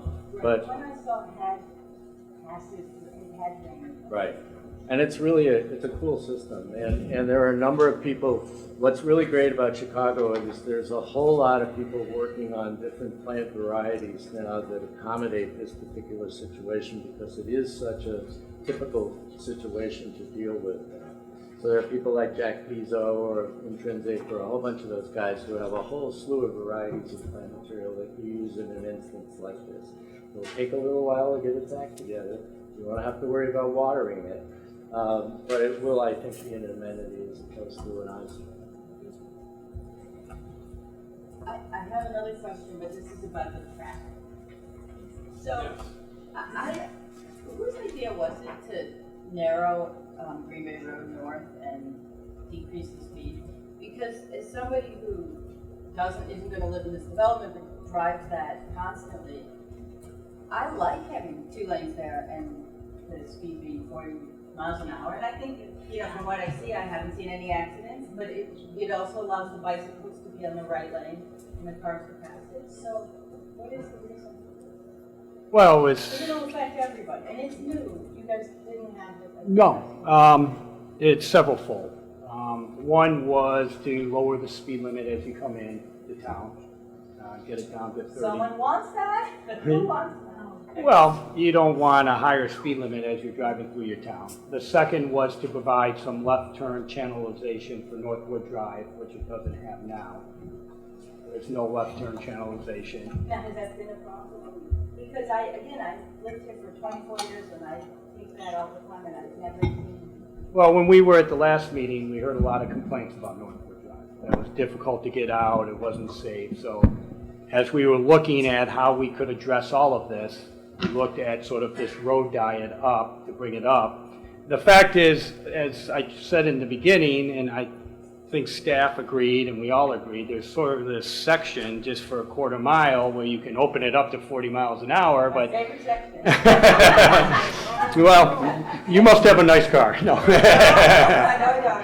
So we were just trying to address what we thought were some concerns in the area, trying to address the safety, trying to get the traffic. But there's no safety problem. Like you said, there's no safety problem. No, but there's a lot of perception, and there's a lot of perception of people traveling faster through as you come into your downtown area. Well, our downtown area is very far from this area. Yeah, but as you come into the neighborhood area, as you come in north of Wesley, you're coming into your town, You got houses on each side, you got more access drives, you got the 3-lane section. But the part about this area has the forest preserve and no house.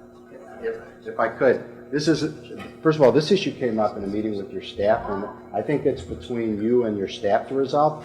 We're fine not making the improvements. Okay, this is for the village, to decide. We think it's a big improvement, and it came out of a discussion with your staff, and I think they agree with us that it would be good for the community to slow people down as they're coming into town. Can I just clarify one thing?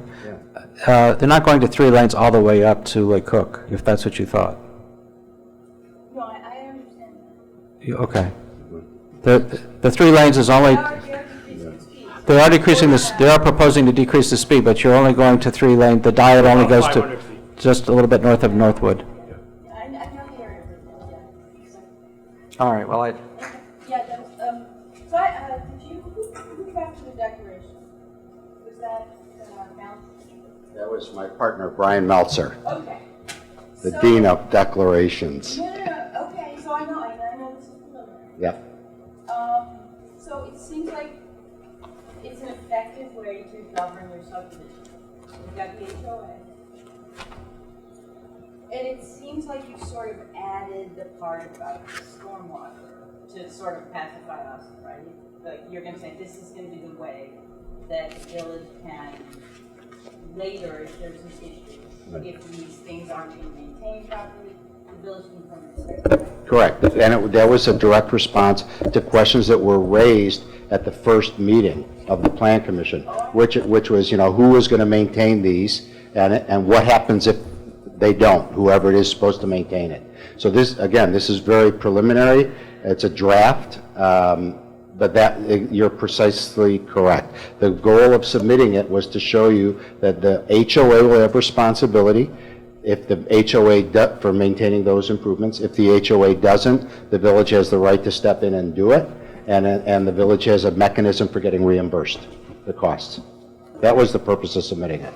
So, right, but now, you talked about maybe a special service area as a different way of doing it? You know, well, if I can, it's not a different way. What sometimes villages do, it was the last thing I just made reference to. If the village ever has to step in and do the work and they want to get paid back, sometimes what municipalities do is they set up what we call a backup SSA to say that this is a way for the village to ensure you put it in up front, and this is a way the village knows it can always get paid back if it has to spend money. Right, which is done all the time. It's not a problem. It's not a problem. Right, that's why Yeah. I think, you know, as I read through this, you know, the village doesn't really even have the same rights as the HOA in terms of liens. And both of these, the lien rights, as I read this, are subordinate to the first mortgage. That's always the case. I understand, yeah. Yeah. But what that means is that the village is a lien, if they had a lien like that, could be foreclosed out, correct? Correct. Yeah. And well, but it would come, if there was a lien put on the property and a first mortgage went on after that lien, the village's lien would prime that subsequent first mortgage. Right, but we Right. Right. So, the other thing I want to ask is that in section 2, you talked about an access easement. You set out some access easements, and the municipal access easement seems pretty limited. There's no public access, correct? And Correct. explicitly, there's no public access. Correct. Again, I mean, we're happy to work with you and your attorney on the language. Yeah. We put that in because access to these improvements was another issue that came up on June 26th. You know, how to get to the stormwater detention basins, how to get there. So we wanted to establish that there will be a recorded document that makes it clear that access is available. Right, to those, right. Right. But, so what about the public access to your park area? Well, it's going to be surrounded by a public street. The street in this subdivision is a public street, so, right. So what about the park? Would that be like? Well, it's not going to be fenced off with a gate like Gramercy Park in New York or anything like that. But it's going to be private. It's going to be an outlet. It's going to be maintained by the HOA. But anybody who wants to drive into the subdivision and sit in that gazebo will be able to do it. It's not going to have a sign that says private only, no citizens. But I mean, they could, right? I don't know. I mean, again, that's a village decision. It's not going to be, Or an HOA. right, but it's, you can address that. Yeah. So, yeah, you mentioned the gate. So when I looked at your plan, you had a gate. There was a sidewalk. That's gone. The current plan doesn't show that. That was corrected before tonight's presentation. Yeah. I do want to point out that on the gate, there was, the intention was behind the original 2 piers is a metal gate. We'd like to save the 2 gates and actually use those, fix them, move them over behind the others, so it has the feeling of having and keeping those gates and giving some history to that portion. Within that other gate is what I'll refer to as an individual gate. So there's a door that you can get through. In our original intention, you can see it up here, was to keep that gate in this location, but it was requested for whatever reason that we remove it. And I think it's because somebody thought we were going to be locking people out. That wasn't our intention. We'd actually probably keep it and fix it open. But we've taken it out, so the gate is out. And I did want to follow up to one question, because I've gotten some folks in the audience who seem to be not understanding how our system works with the stormwater, even though we try to go through it. I want to make sure everybody understands, in those areas that have wetland species, wet feet species, there is a depression. In the bottom of that depression is a drain. That somehow has not gotten out to the audience, and maybe everybody understood it, but there's a drain, and that drain has a limitation to it, but it's a drain, and so that water slowly is released. And that's what's going into the public. Correct. Some things will grow better in the bottom of that basin. Some things grow really well along the edge of that basin. With pebbles on it. You can put pebbles at it. So I think just to clearly understand, the one part that you were referring to that's more adjacent to the home, that actually would be landscaping, and I think that's what Bernie's saying. But it's landscaping that can have water come up to it temporarily and leave. So I just wanted to make sure everybody understood that that water goes into those basins and then it's slowly released. Greg, or can we move on? Or Greg? Thank you. First, I'd like to thank both the development team and the staff for the tremendous amount of work and effort that's gone into this. I'd also like to commend the development team on efforts for preserving both the gates and the stable building. Thank you for that. I do have questions for staff, which I expected will be at another time. We'll just focus on this team tonight. You know, as long as we're up here having our questions, go ahead. Let's try and roll through things. So part of the questions in section G, question 46, was about potentially moving the gates or the pillars to become village property, probably in a similar manner to the Frank Lloyd Wright monuments that we have in the Ravine Bluffs area. So my question to staff is, have we considered the cost of maintaining those gate piers yet, or is that something that we might look to do? We certainly could look to it. We have not considered it yet. Okay, thank you. I guess this question might be for you, Carrie. From an accident reporting perspective, so part of the presentation tonight was about traffic monitoring and accidents. Does public safety report those accidents to the state, or is that another party? Public safety reports at that we do it. Okay, thank you. From a tree perspective, there was comments made about replacement of trees. I just want to confirm my understanding. So there is no intention to take payment in lieu of the trees. All the trees will be replaced. Is that correct? To whatever capacity is humanly possible to put the trees on the site, yes. If not, if we can't fit it on, just like everything else, then there would be a fee. Fair enough. Thank you. Bernie's really good though, So I've heard. I guess, Bernie, are there risks? So I know that it was quite an enamoring presentation about air spading. Exposing the roots, does that pose any risk to the trees at all? Or is... Not Not really. I mean, you know, the amazing thing about it is done really quickly. Now, you don't let the roots dry out, so that whole process takes a couple hours to just air spade. Okay. And you've got a whole load of mulch and compost, and you just basically put it back in that space. So little hair roots would probably lose some of those, but to compensate for that, this incredible soil mass that you've now added to the base of the trees are just going to love it and push out a whole new root system. That's the intent, is to ultimately give the tree a more invigorated root system so it will improve overall the health of the trees. It's a pretty cool system. And I just recently used it on a project down in the city on a roof deck where we had 50-year-old trees on a roof deck. And the structural engineers got all bent out of shape because the trees were pushing up out of the ground a little bit, and they wanted to cut all the trees down. And I said, no, we'll air spade all the trees, reduce the grade around the trees, and fill it in with compost. And they were happy with that because we reduced the overall load on the structure. So it's got a whole lot of real important tools for us now as landscape architects to use in preservation of materials. Thank you. And one more question for you, sorry if I may. You'd mentioned the buckthorn removal and the impact that that might have on surrounding vegetation, which could potentially be mitigated by the installation of the fence, I believe the board-on-board fence. So the idea is that the board-on-board, that you have in your code, you have two possibilities for screening. We can either do a fence or I can do landscape screening in the backyard. The reason we came down on the board-on-board fence was, this is our thinking.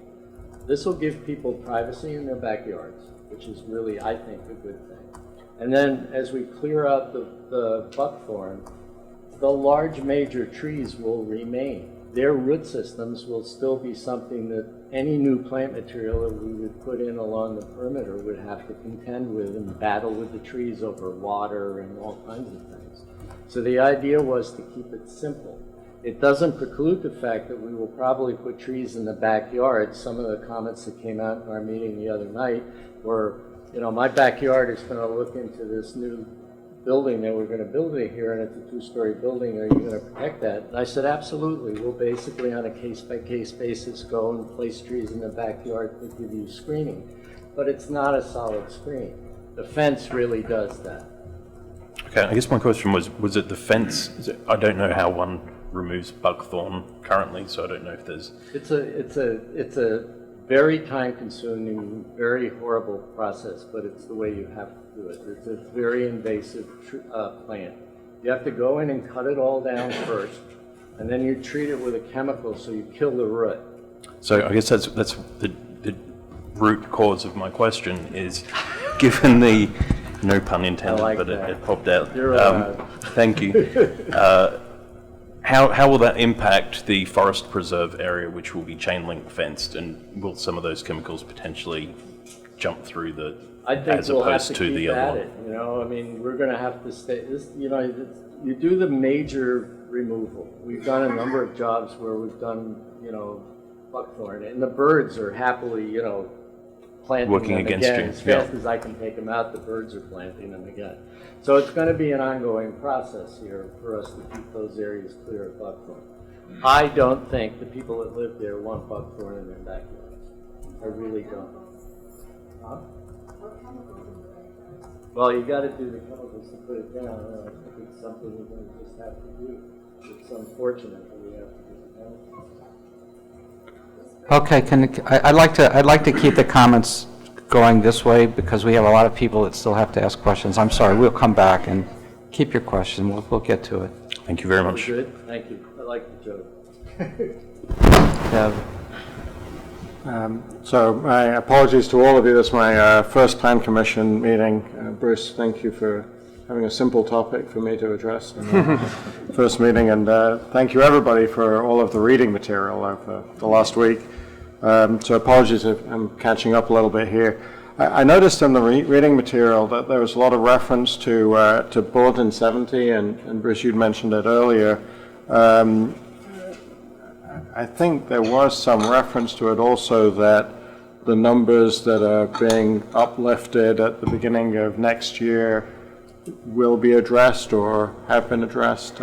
Yeah, I think my understanding is that we know there's predictions of enhanced rainfall, that Bulletin 70 is probably going to be effective in January, and my understanding is that the developer is prepared to provide stormwater management that will meet those standards, not just the current standards. Am I right? Not exactly. No. This issue has been raised, and it's also been raised by your consultant. The issue of exceeding current regulations has been identified from the get-go, and we indicated in the presentation on the 26th and our subsequently submitted materials that the intent is to exceed the current legal requirements. Your code, again, says, we all live in obviously a system of laws, and in the case of villages, ordinances. And your code, your subdivision code specifically, section 31-1.2A2, says that a preliminary plat is supposed to comply with law. This, as you heard in our testimony, our proposal does comply with law. Your consultant has indicated that our proposal does comply with law. And while, we understand the goal to meet the future regulations that go into effect, I don't think it's unfair to say that we would like to proceed under the law as it exists today. That concept is even recognized by MWRD. The new regulations, the amendment to the Watershed Management Ordinance went into effect on May 16th of this year. Okay, and the amendment specifically says this amendment becomes effective immediately. Okay, but even MWRD said that projects that are, in layman's terms, already in the pipeline don't have to comply unless it comes after this date. Excuse me for interrupting. Yeah. It's a legal discussion about what the standard should be. Is a legal matter. What I'm curious about is what the effect would be on our neighbors here and on the development if we were to try and adopt it as for this project or not. I mean, village attorney and the board can take up the issue of what should ultimately apply. What we're trying to get at is what's in the best public interest, and if there's a compelling reason to try and use the standard today. I mean, you might not even get through final approval until maybe 1 month before it goes into effect. So, the timing is just unfortunate, but I'd like to understand what the practical impact is. And I wasn't just trying to say from a legal standpoint. I know. It also should be known, that our client closed on the property at the end of last year, had their first meetings with the village in 18. But the answer to your question, which I'll let Kevin address more, is, the village, as you know, operates as an entity that tries to achieve a lot of objectives, right? We're talking about stormwater management, we're talking about tree protection, we're talking about improved traffic and vehicle safety. So I think your question, Mr. Chairman, is if you did comply, is there a possibility that some other objective would be sacrificed? I understand that there may be trees impact or something. I'm really just trying to understand what's the practical impact on how much water we would be retaining differently. And I have a particular question, which I may as well ask at this point, if you let me interrupt Thank you for clarifying on your time. I had this image, maybe it's the wrong image, that you have this beautiful detention basin that fills up with water, and then an extreme water event, we just put a pile of water into someone's backyard. And I asked staff about this. This is a layman's perception that we'd be creating a problem because we're putting detention so close to houses. And staff said to me, no, there are mechanisms where the water from, I'm thinking particularly the detention basin in the southeast corner, would be channeled north in an extreme event. That, in my mind, sort of ties in with extreme events suggests something that Bulletin 70 is talking about. So maybe you can talk about both of those, Kevin. What would be the burden on the developer from trying to comply?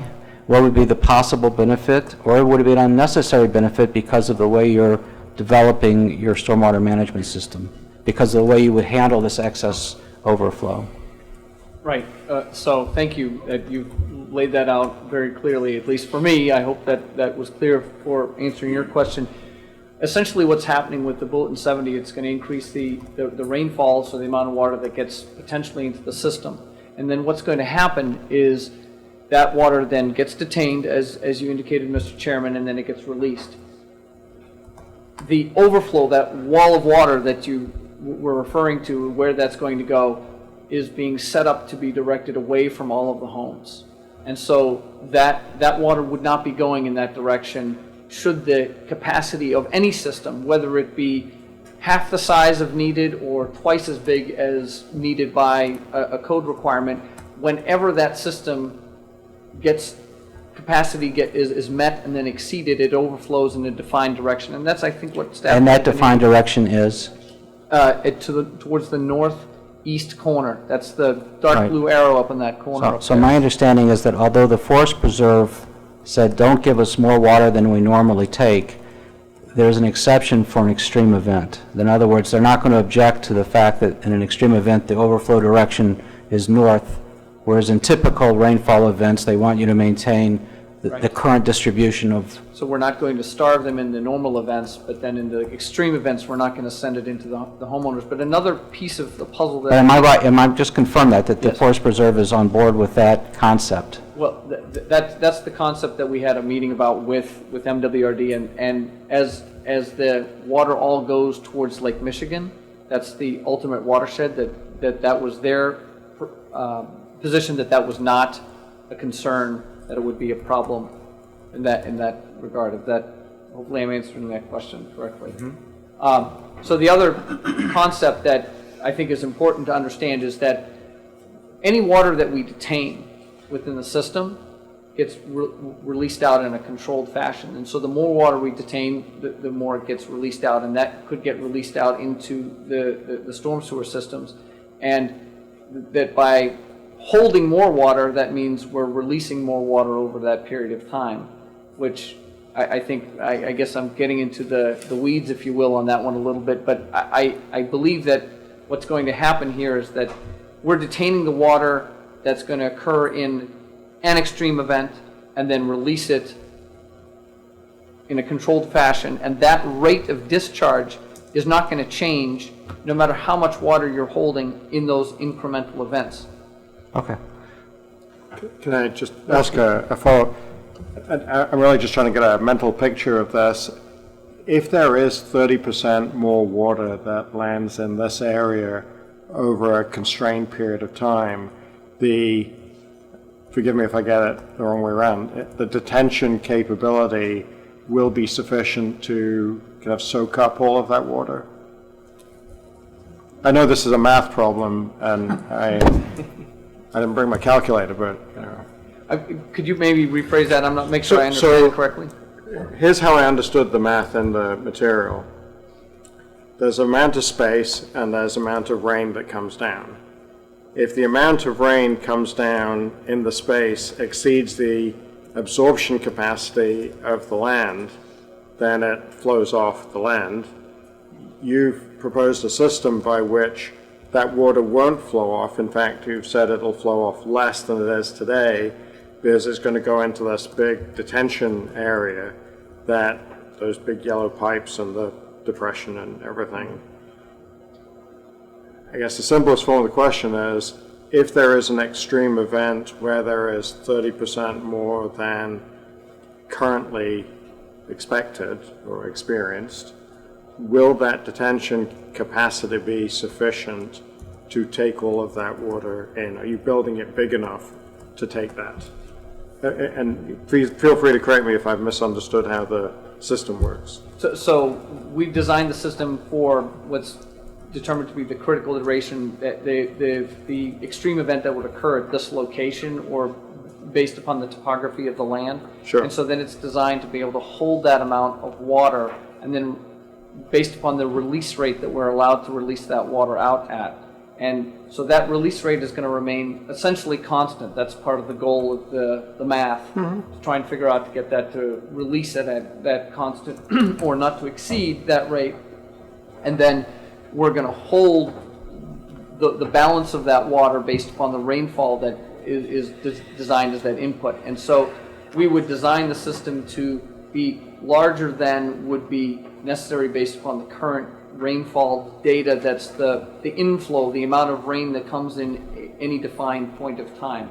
And so what we're talking about is just that amount more, and how much bigger that basin needs to be. And so the bigger the basin needs to be, the more impact it has on the surrounding trees. And so we're trying to find that balance between not expanding the basin any more than is necessary, because ultimately, if that extreme event occurs and it exceeds the capacity of the basin, it's not going to be directed towards the homeowners. That's sort of that balance point. I just wanted to add, I mean, I think in simplest terms, you're looking for whatever percent is required beyond what is currently the law has been designed for, goes right into the forest preserve. If that was 30% more, if that was 40% more, if that's 100% more, because people bring that up. What about the 5,000-year storm? What about the 1,000-year storm? That is the release point. It does not go into people's backyards. It does not go. So that's where it would go. This is very unusual when you talk about the current and the future regulations. Many places don't have the ability to have this release through a forest preserve directly through a ravine into the lake. So currently, Kevin did a great job of explaining to you, if we wanted to store more water on site, the basins would get bigger. They'd either get deeper or bigger. If they get bigger, then we just unfortunately impact more trees, so we're trying to avoid that. The depth is limited, and then in concept, the question is, why would we need to store more when we have an appropriate release? Thank you. And it's not required. One very brief question on your last point. I enjoyed your topography map. You want to go back to that? No, maybe you can answer the question very quickly. For it to release north, does it not have to go uphill? No. It goes So downhill. it just goes downhill? Yeah. Okay. It goes basically through a series of ravines. Okay. One quick question on the fencing. I haven't been able to go up there yet. What are the neighbors on the I guess the south side currently looking at? Is there a fence there today, or is it woodland, basically? It's a chain link fence, and we've talked to them about adding Bernie, if you can lower the mic a little, I'm sorry. us short people, you know. I have this. I know, it's terrible. We're hoping to clean that whole thing up and doing a board-on-board fence there. We're going to take that out. It's not going to be a chain link Wait a fence. minute, you didn't talk to me. I'm on the south. Could we please, Well, this is ridiculous. no, everyone here has a chance to talk in turn, please. It's the only way we can operate. I would expect so. Go ahead, Bernie. So we're going to be working with the neighbors to make sure that they're all covered on this. I've spoken to a few neighbors. I didn't speak to everybody, so we're going to be talking to them as part of the process with the final plan. So that'll be all addressed. So, thank you very much. I'm done. Barbara. I want to try to get the question of the water flow down to an even simpler level. I'm sorry to have to keep talking about this, but I got less and more confused. So, as I understand it, this watershed management ordinance was amended with new rainfall data. And I assume that means that they think there might be more rainfall than they thought before. And if I understood you correctly, you're saying that that on the property you've made allowances for a certain amount that you think is reasonable and in compliance with current standards. And if there's more, if they're right about the new rainfall data, then the natural topography is going to send that water to the north into Forest Preserve property. Did I get that more or less correctly? And then, Yes. Okay. All right. So then my thank you. So then my question is, and I think this was touched on before, but I don't know how firm the answer was. Don't we need permission from the Forest Preserve District to allow that to happen? Or did you say unequivocally that it is Forest Preserve policy, the ordinance, that they will allow this? How clear is that this is okay and that this works for the Forest Preserve? That's why we're talking to them. That's part of That's the ex- process, yes. So that's what you're going through now? Yes. With that, okay. Then I guess this sounds unresolved at this point, and I just want to say that this stuff is complicated and technical, and most of us up here, myself included, are lay people. We do have very competent staff and consultants, and it sounds like for the most part, everything that you've done with this development, you've really tried for some very high standards. And I just want to say that I would be disappointed if the same high standards weren't applied to the water flow and to dealing with that. So I will ultimately rely on staff to say whether what you're doing is appropriate or not.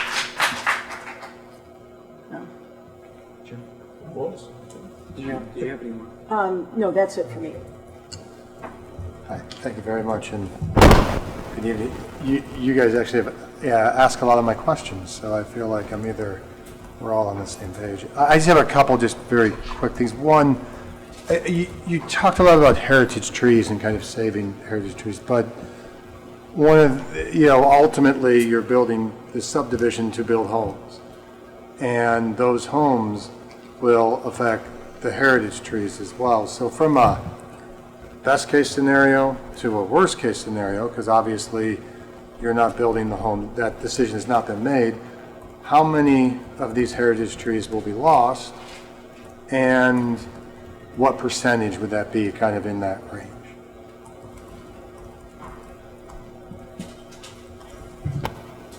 It's going to range. We'd have to do each individual home to give you an exact answer. But I can, we've done a conceptual plan to show a conceptual home that can be conceptually flip-flopped, and it could be one of 4 or 5 different versions. So I can clearly say I know, on just having gone through and done that on many of the lots, there are many lots where there'll be no impact on the trees because there aren't that many trees. But there are several lots where there's a lot of density of trees, and our goal is not to try to impact the heritage ones, but it's to kind of work our way down that scale and impact the trees that basically fall down the scale. Okay, So I can't say it's 10%, 20%, or 30%. Let me grab one lot then for you, okay? What about lot 8?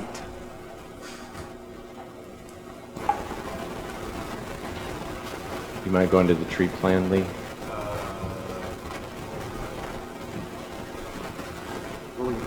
The other way, sorry. Yeah, go down or the other direction.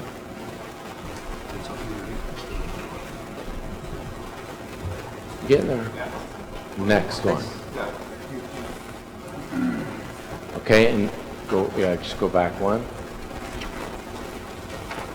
So, is this lot 8? This one? Right here. Yeah, lot. I just want to make sure I have the right one. This one? Yeah, so on this particular lot, this tree, if we just look at what's here, this tree that's in the front will not be, it'll be impacted, but it won't be impacted because we moved the driveway to the opposite side. This tree in the back basically will be working between one of those 2 trees and trying to save it. So that's something we'd work with Bernie on. I don't have the specifics on these trees right now.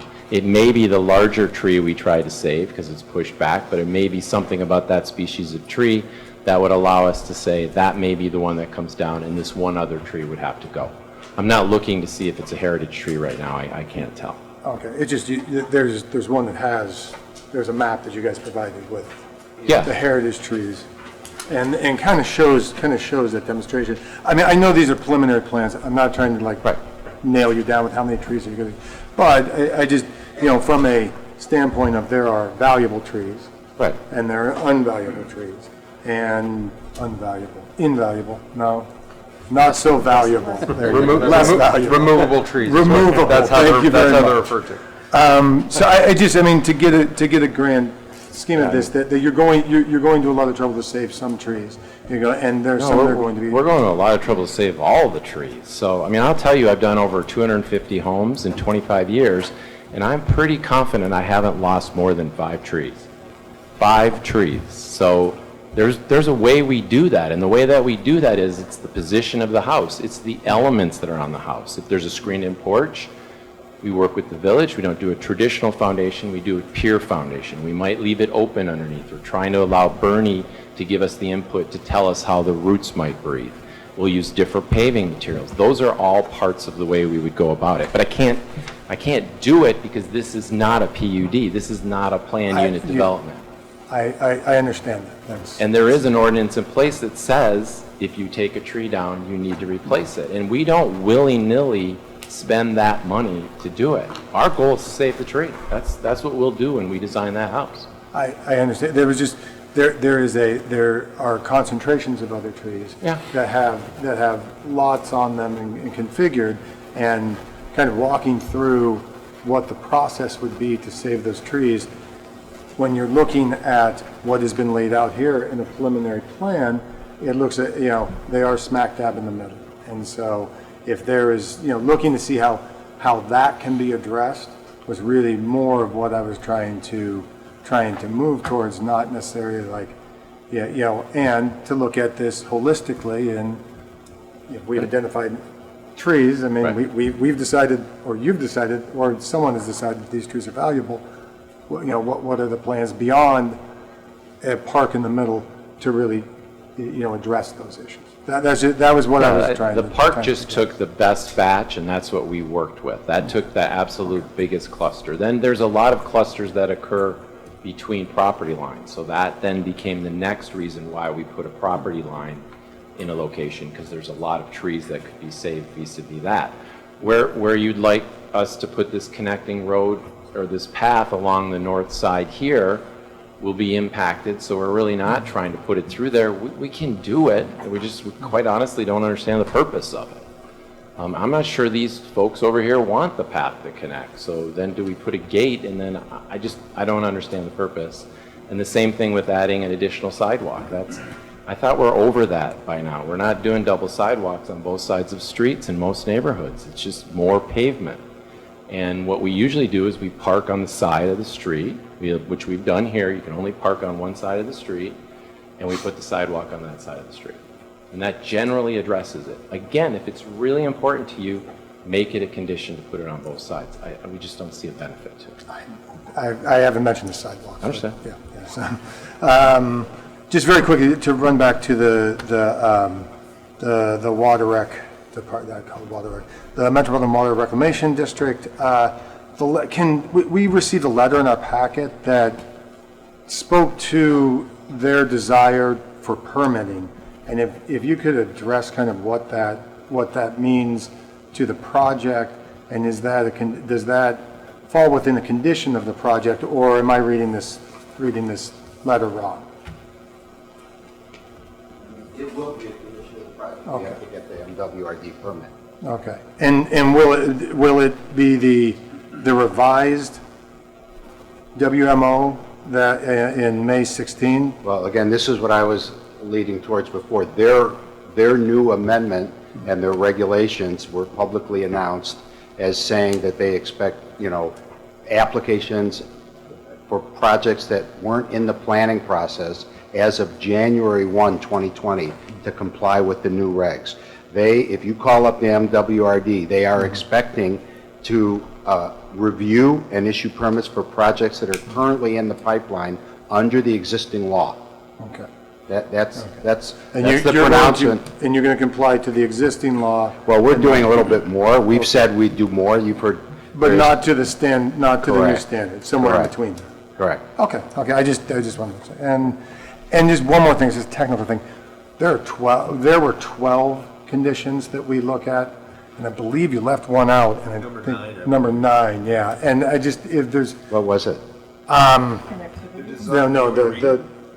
was it the. I might have combined them. What was it? Yeah, so, yeah. The design of the proposed street improvements meets minimum village standards and does not exceed village standards in a manner that threatens the health, safety, welfare, such as inducing excessive speed of travel or modifying traffic patterns in a manner inconsistent with street design capabilities or unnecessarily displacing previous open spaces. Okay, well, I'm glad I didn't include that on the slide. It would have taken off its own slide. Again, I think we've addressed that. We are complying with the code, and to the extent that we're not, with the right-of-way request, we've asked for relief. We've asked for a variation because we think it's beneficial to the preservation of trees. And, you know, Mike Worthman presented the testimony that said that ingress and egress from the subdivision can be safely integrated into the community's streets. Okay, Thank thank you. you. I'd like to hear you say it. No, thank you. Good evening. Again, I want to say thank you to the team for your presentation and staff for all your hard work. Just a couple quick questions. Lee, I know staff is recommending that we support the narrower road, less than... Narrow right-of-way. Thank you, right-of-way. Any idea in Glencoe percentage of the roads that are sub 66 feet right-of-ways? We have right-of-way widths that vary from 40 feet to 100 feet. The vast majority are probably 50. So it's in the strike zone? Yes. Okay. And then just a couple questions for the team. The slide that shows the water path, you have drawn on there a berm that you're creating all the way around the property. Can you give me some sense, like, what elevation is that at relative to, say, you know, a baseline? So what kind of effect does that do for your... It basically is something that's tapering from nothing because it's already next to something that's high enough. And then it drops down currently with grade just enough to allow that overland flow. So we're not talking about a big berm conceptually. We're going from nothing to maybe something that's like 2 feet, 2 to 2.5 feet. So we're basically just creating that rim that will go around it. And if I took you back to the slides before, I don't know if you remember, but it really does already run across a good portion of that. We're kind of just filling in those 2 holes. Okay. So if you get a supercharged event, I mean, will that rim help retain the water, kind of like as a little bit of a bathtub effect? And the streets, of course, would hold water. Yeah, I mean, it's basically great analogy. So it's basically like a bathtub. And so when the bathtub overflows, there's 2 options. First, it goes through the drain and it's slowly released. But that thing that sits down where you toggle it to allow that water out, it has a relief. In this case, that relief allows for both overland and a direct connection of the water to be conveyed from the southern basin to the northern basin and then released. Okay. So the low point where it can get out with our intended engineering is that northern basin. Okay. And then the last question is, if you design this and it somehow events are as they are and it's determined to be insufficient, is there any way to add further capacity in the future? Do you have any areas in the site where you could say, hey, you know, we could always add another detention facility or some other mechanism to hold water? Well, and I think that's where we were showing the alternates. Right now we have it's putting that water in the right place is part of it, and it's catching that water as it's working its way down our subtle hillside. And so we know where it's going to end. It's at these 2 locations here and here. There's some subtle other areas, but what we've been working with, and that's why we showed these storm traps, that's our backup solution. And so that storm trap could be a wall built below grade underneath here, just a line of storm traps. We started with that conceptually. But right now we don't need that capacity. But that's basically moving it below grade and again allowing it to slowly be released. And I also would like to commend you for your efforts to save the stable. Is that a firm commitment at this point, or is that still... Well, it's a firm commitment that we're trying to find somebody who wants it, yes. But having been that person, they're out there, you know, you just have to find someone. And the developer is really, I got to be honest with you, is trying to make a really big effort to find that person and to get it moved. I think that would be a really nice gift to the city. Village, thank you.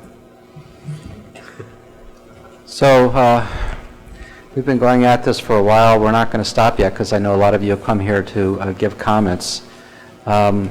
normally we might turn to staff and ask them to give us a report, but then you'd have to sit and wait another 30 minutes. So I have the sign-in sheet here. Did anybody want to speak, not sign on the sign-in sheet? Hello, Mitch. I'll know you at the end. You'll be last.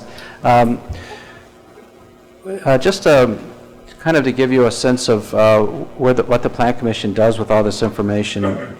You've seen the standards put up there, and you know that's kind of what we're really evaluating. In the spirit of taking your comments, we don't have the ability to arbitrarily say no to a proposal like this. What we're trying to do is to force the proposal to really meet the highest standards, as Barbara was saying. And if it does that, then the approval of a subdivision that meets all of these requirements is contemplated. That's what's supposed to happen. You're supposed to get to a point where it meets all those requirements. So if you hear us offering compliments and things like that, it's because there's been movement in that direction. That doesn't mean we're there yet, but we'll hear from your comments now. We're trying to work this to the best possible project it can be. So with that in mind, Rick Rosen.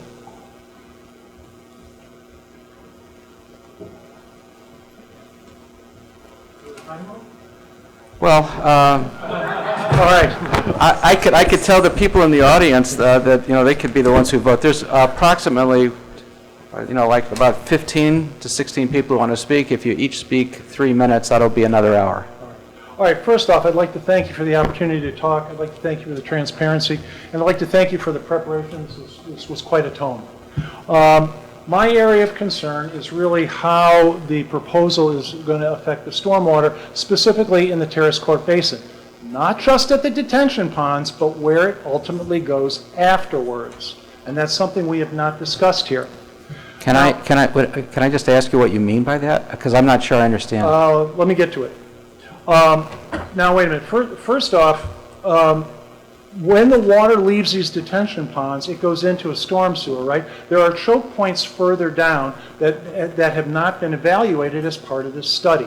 So one of the things that I think needs to be done is to evaluate the choke points of where the water goes under the track. There's just one culvert there. So to say that the 4-inch pipe that was upgraded to a 10-inch pipe that takes it from the southwest corner in the 2016 improvement, it'll take that much more capacity, yeah, that's great. But you have to trace it all the way to the final outfall. This is not my opinion. This is what's in the WMO. Well, as soon as we have time, we'll ask the question to the engineers, for sure. But let me back up. One of the main things is we've heard a lot of discussions, we've heard a lot of opinions, we've heard a lot of reassurance. I have been an engineer for 40 years. I'm not a civil engineer, I'm a chemical engineer. And the thing that I've learned in 40 years, ladies and gentlemen, is in God we trust, all others must show data. So I was very, very pleased to see the level of detail that was prepared, thank you, Kevin, in the exhibits of the IGC report. But I think as this discussion goes on and goes further, we need more and more details and we need more data. This is a complicated area, and the only way to take out the difficulty is to basically distill it down to the raw data and follow the computational methods that are outlined in the WMO Technical Guidance Manual, Section 5. This may sound really hard and impressive. This is not. I urge you to take a look at this. These calculations are as simple as a workbook sheet. I'm not kidding. This is not even in Excel. This is following a workbook sheet. And so, if we're going to have a discussion, let the data speak for themselves. So the question here is simply this: there are certain parameters laid out by the WMO. Do the proposed methods? Does the proposal follow those parameters? Yes or no? The computational methods are there. So what I'm asking is that I'm asking for certain documents. One of the pieces of data that we need, and this gets into the further outfall of the Terrace Court Basin. I would like to get the calculational, the design basis for the 2014 improvements. And I believe this is part of a report that was posted, and there was some problems that the design basis in the posted link was not there. Dave has been working to try to find those. But I think that document, and there are some other documents that I think we need posted, and these are the documents that are described in the IGC letter for the documents that were being reviewed. I believe in those documents is that design basis. The reason that this is so critical is this water is not just leaving the Hoover estate, it goes through a choke point. And I believe that the design basis for that culvert and for the swale that goes underneath Terrace Court, goes into the swale, goes through and underneath the railroad tracks, the design basis is in that report. Okay. So I would definitely would like to see that. One of the other things that I did want to mention is in the new version of the WMO, I believe, it talks about stormwater retention, not detention. I don't see this feature in any of the proposals. Have you, by the way, have you seen the letter from our consultant, ERA? It's in the website. Have you seen the letter from ERA? Yes. Environmental Resource Associates? Yes. So Yep. they designed the 2016 Terrace Basin Improvement for the village. They're the village's consultant. Right. And at our request, they evaluated all of the data that you're talking about. Where is it? Well, their review letter, which is in the packet, is available for the public to read. I'm just wondering if you've seen it. I have seen it. I have read that. I've read that section of the review packet. I didn't read all the stuff on the trees. Well, I'm just wondering if you found that their letter did not address the points you're talking about. Their letter did not address it. Okay. I am specifically looking for the calculational basis for the flow rate going under Terrace Court through the swale and the culvert underneath the railroad tracks. That is the choke point that is not being addressed. Okay. I'd like to move on to some other, unless Sure. you have, because we have other people and we'll come back. Okay, so I think the last point that I did want to make is this point about stormwater retention. There was a part in one of the letters from That was the MWRDC, yeah. Yeah, from WRDC that talked about the need for stormwater retention. And my understanding is that a stormwater retention structure is not the same as a stormwater detention structure. I don't see the structure on any of these proposed maps. How can you have a proposed plat if you're missing a critical structure? Well, the reason is because our consultant told us that this design complies with current ordinances. That's the consultant, who is a civil engineer and our expert, has... So we're saying that an essential part of the design 2 years from now is just being removed? Or is I think it's an interesting question that we'll take back to the consultant. But I'm just telling you, the reason you ask us how we can consider it, it's because the expert that we have ourselves engaged as the village has reviewed this data and told us that it complies. Can you swear that with... And I invite you, we forwarded that letter on to all the engineers on the team, so I encourage you to read the letter that's in the packet, and then, later we'll take a look and we'll ask the consultant for sure if they've considered this point about the choke points. So just to recap, I'm looking for some specific documents, specifically the design basis of the 2014, and I would also like to see, I'd like to understand why there is no stormwater retention. Okay. Okay. Thank you. Thank you. David Katz?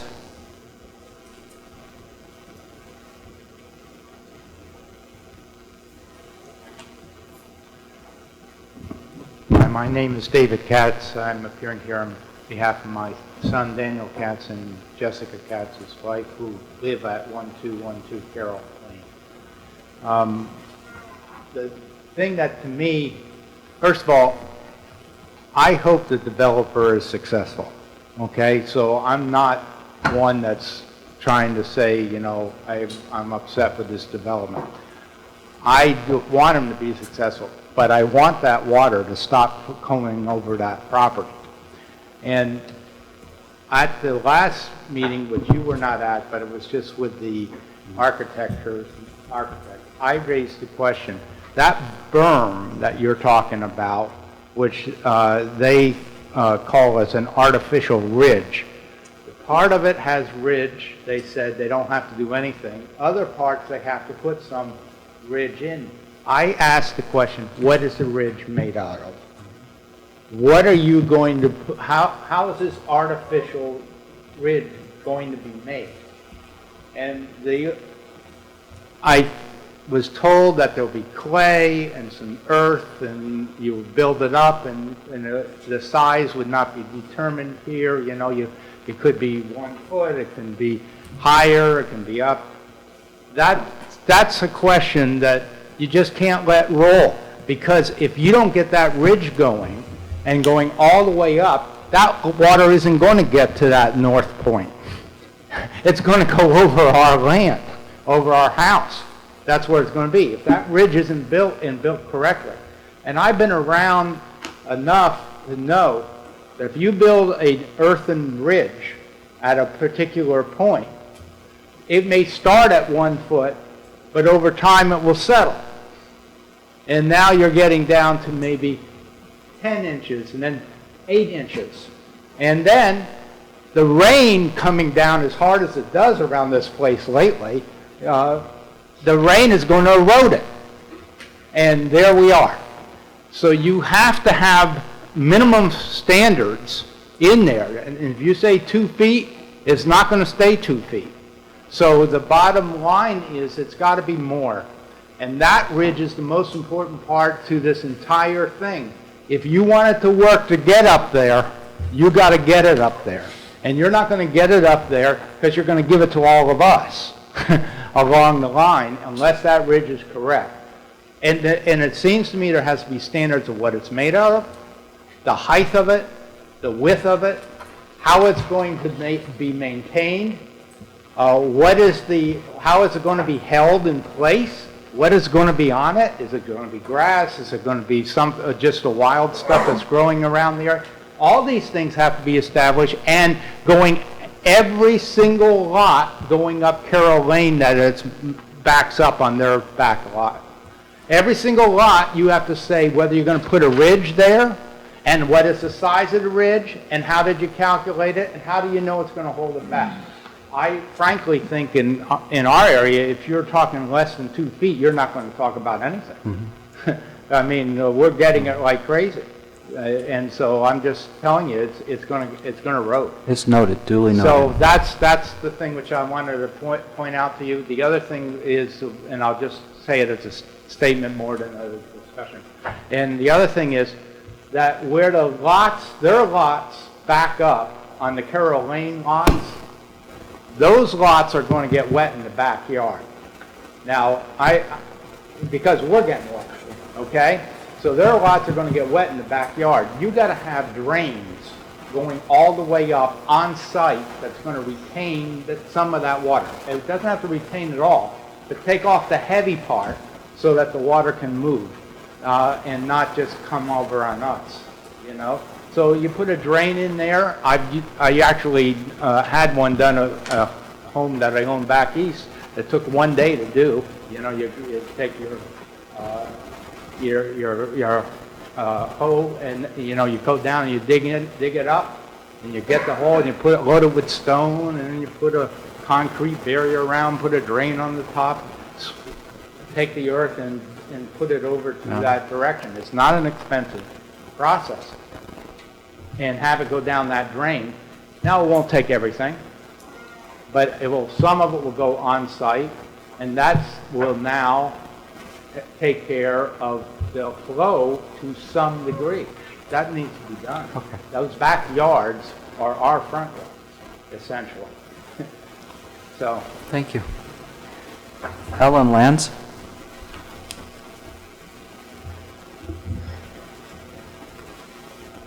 I was really looking forward to your packet, and so I downloaded. I read a lot of it, and so thank you.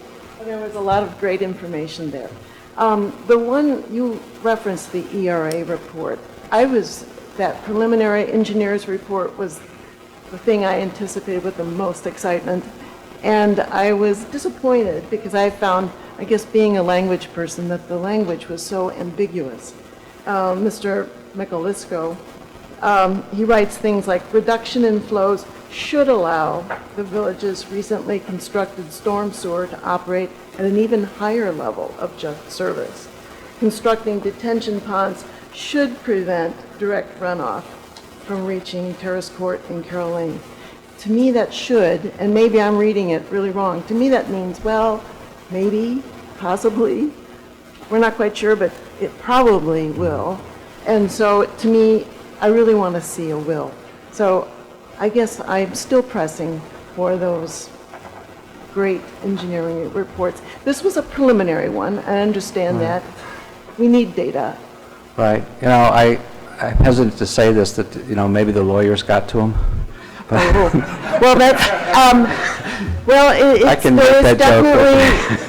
there is definitely wiggle room there. Maybe. And as long as you understand that, as a homeowner, I don't want wiggle room, you know, I want to see something like reduction in flows will allow the village's recently constructed storm sewer to operate at a higher level. And here are the facts and figures to back up that assertion. Okay. Well, it turns out that one of the authors of the report is here, so after we get done with some further comments, unless you want to take a break, and I would invite our consultant from ARA to address your concern. Do you want to take a break in the public comments? It'll take a few minutes. No. All right. No, keep going. We'll keep going with the...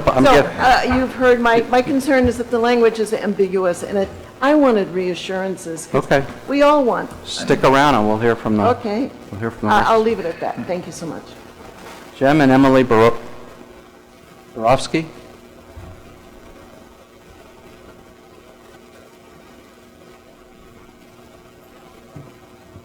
Hi, I'm Jim Borowski, 30-year resident of Northwood Drive, 51-year resident of the Village of Glencoe. So I do want to thank all the commissioners for their service. I want to make a suggestion if I could.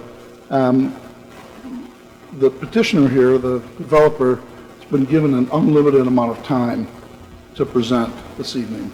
When their materials were made available to the public in advance, made available to all of you commissioners in advance. It's 10:10. This is going to run another hour. I would just suggest that next time we have a meeting like this, put a time limit on the presentation of the developer to allow for public commentary at more reasonable hours. That's number one. I have 4 areas of question. I want to start with traffic issues. The traffic consultant started his presentation by citing data from the state on the limited number of accidents in the stretch of Green Bay Road and defining success with that criteria alone. 3 accidents in 5 years, success for the road. That's one measure of success, but I don't think it's the only measure of success. There's a crosswalk on Green Bay Road with a sign that says it's state law that requires vehicles to stop when pedestrians are crossing the street. I cross that street all the time. No one stops. It's a hazard, okay?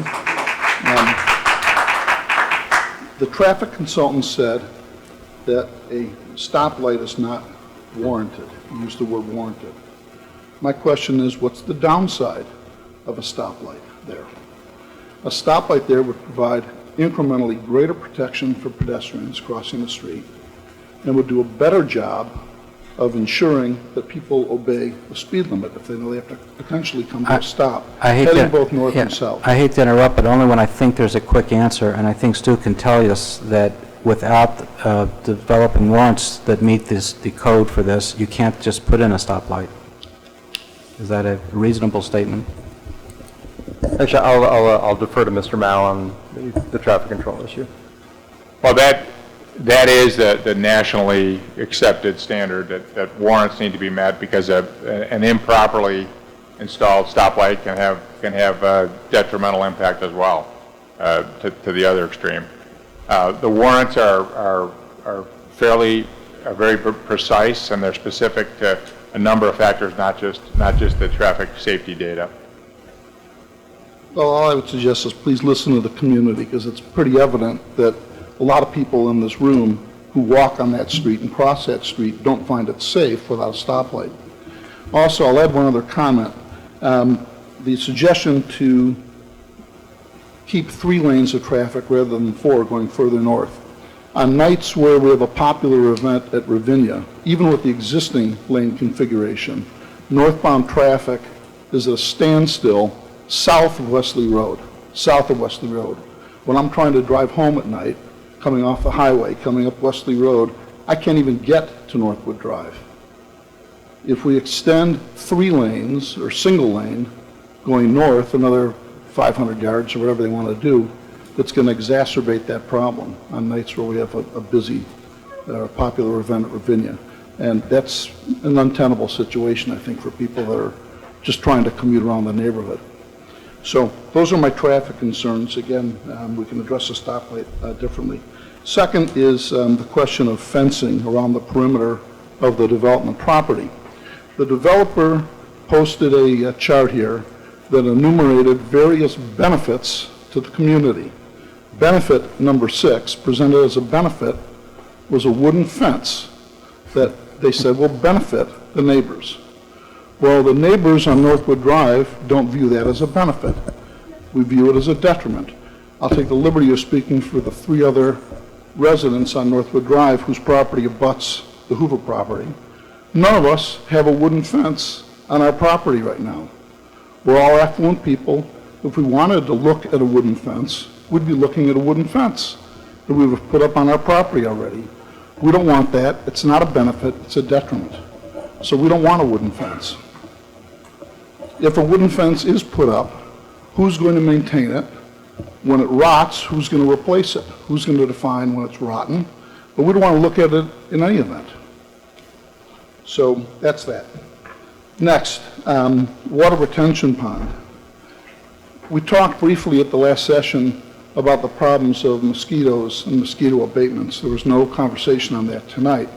But my understanding in listening to this presentation is that we're going to create purposefully areas where there's going to be standing water for up to 48 hours. Now, we all know, a major public health concern with West Nile virus, the breeding of mosquitoes.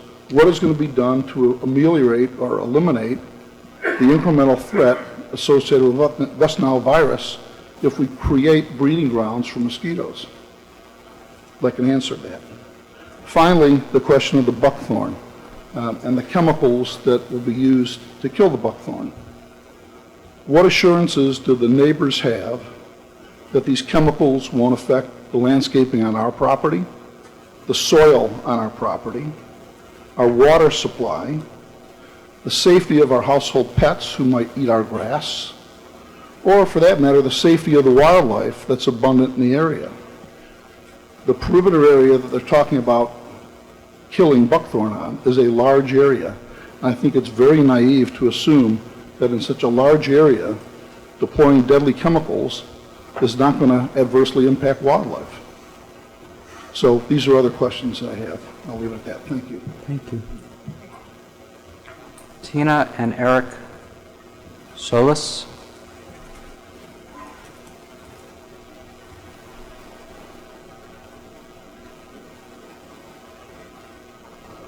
Thank you. We represent, just because it'll impact one of the questions, the little inlet piece up there as well, 1799 Green Bay Road. So apologize, my first question, I'm tired, so it may have been covered. My question is really to the board. With all of the half answers and gaps in their plan, what are you guys actually looking to approve tonight, if anything? I think the plan is to listen to all of the comments tonight, and then if we get through them all, the commission will decide whether we have enough information to make findings tonight, whether we want staff to prepare a draft set of findings, whether we have some questions here that we probably would want addressed. But our job is to look at the subdivision code and apply the standards to the proposal. And the crux is, you think there's enough information, or is that what you're still obtaining tonight to even make a preliminary decision? Well, we can't pull those in advance, but we'll have a discussion. Okay. And fair enough. The second, and it kind of goes back to the board as well, but just you guys are in a tough position. And I think it's very fair to say, hopefully no one will object, that historically many parts of the village have had issues with rainwater. I think I've heard that a couple times. And I think the underlying piece with that, though, is I've heard many times, especially from their lawyer, that we're going to do things to code, we're going to do things to code. And I think the unfortunate events that we're in today, code don't cut it. And code is typically based on 100-year, the 100-year flood we've heard about over and over.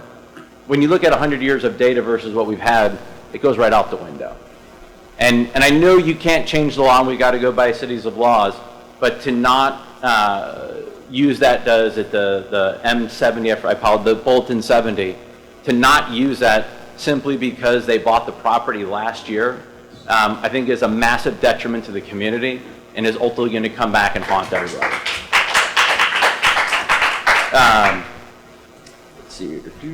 I'm not going to hit on that one. I'll save that for the next event.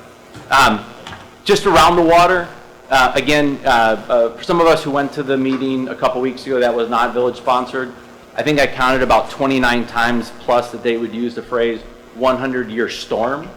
And that's fantastic, but a storm is different than a flood. They go together, but they're very different in occurrences from reoccurring rain.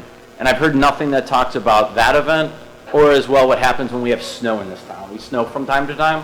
What's going to happen come spring when it's frozen and if there's a massive melting of the ice? How does that impact the entire plan? Maybe it covers it. I just haven't heard anything around flooding or the snow impact.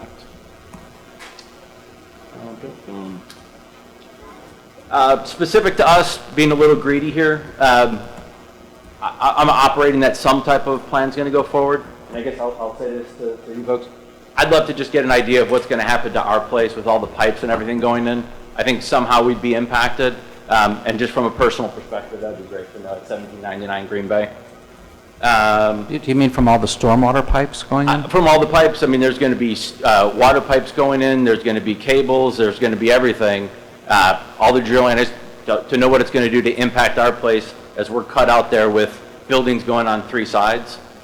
If there's no impact, great, but just to know that there's no impact, intentionally or unintentionally, would be fantastic.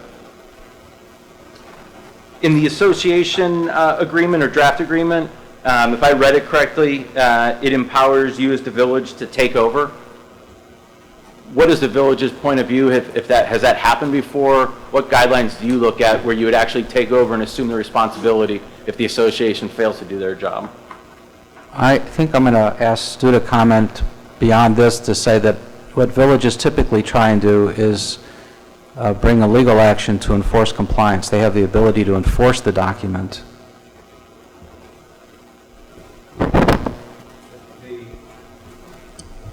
In general, the village would basically look at a hierarchy of enforcement, which is what we do with basically every property maintenance. First, we try and get the party that has primary responsibility to take action, but there's a recognition in why we require the provisions that the applicant has put into the declaration. Why we require these is that we realize that occasionally there are homeowners associations that don't stay constituted, that aren't well funded. That's why there's also the provision for the backup SSA. But in general, if a property is creating a problem that is causing damage to downstream neighbors, the village would have to look at its at the resources it had at hand. But in the end, the village is accountable to you, its constituents, and so with those rights, it would take the necessary actions to abate any sort of nuisance. And then my last question, just it has never been covered, assuming it goes through, and maybe it's a quick answer. When's it done? It doesn't really matter when it will be done. I mean, how long does it take?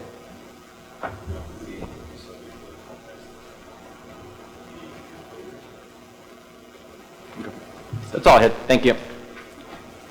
Jeff Friends? Paul Sampson?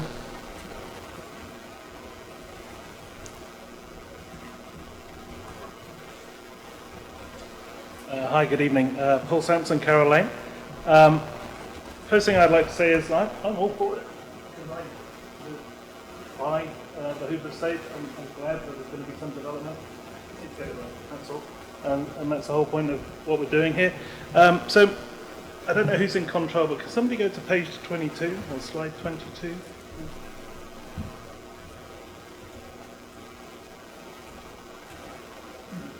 Yeah, so that, no, it won't be 4. So I've got a couple of questions. Last time we didn't have time to talk about the retention ponds, which I now see are called detention ponds, which I understand is different. So my question was, we were shown some subsurface storage, and then latterly we're talking about this overland basin. Is it going to be both? Is it going to be either or? How's that going to work? Is there subsurface underground stuff, or is it just the basin with? So it is a combination. Okay. And my next question, I'll have to walk over this. I don't know. My kids have got that. So I'm curious about two things, because you were talking about when there is an excess of water here, it's going to go north. Well, I don't see any route north, so I don't see how that's going to happen. My other question is, linking into this storm sewer connection here, have you spoken to the landowners of that, about that?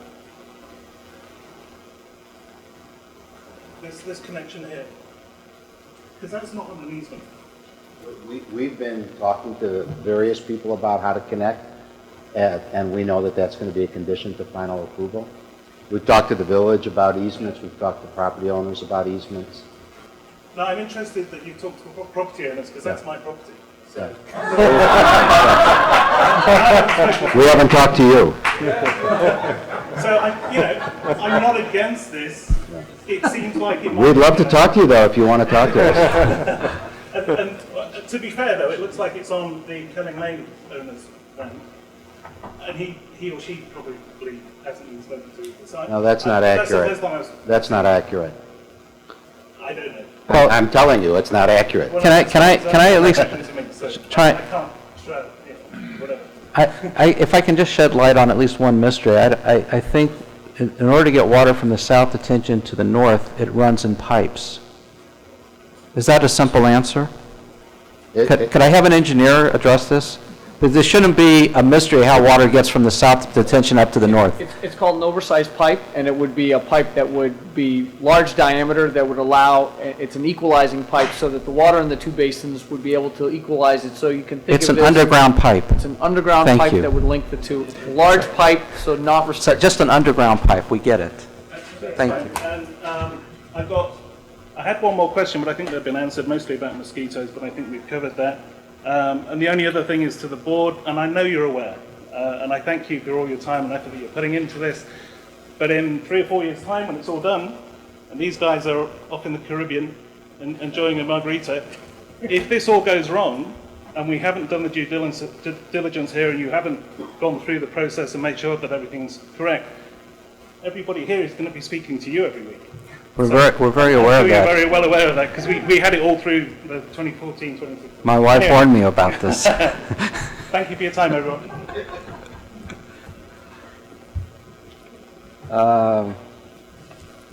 Barney and Coral Wellna?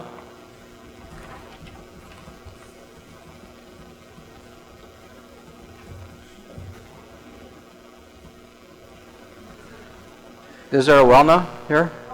Sorry.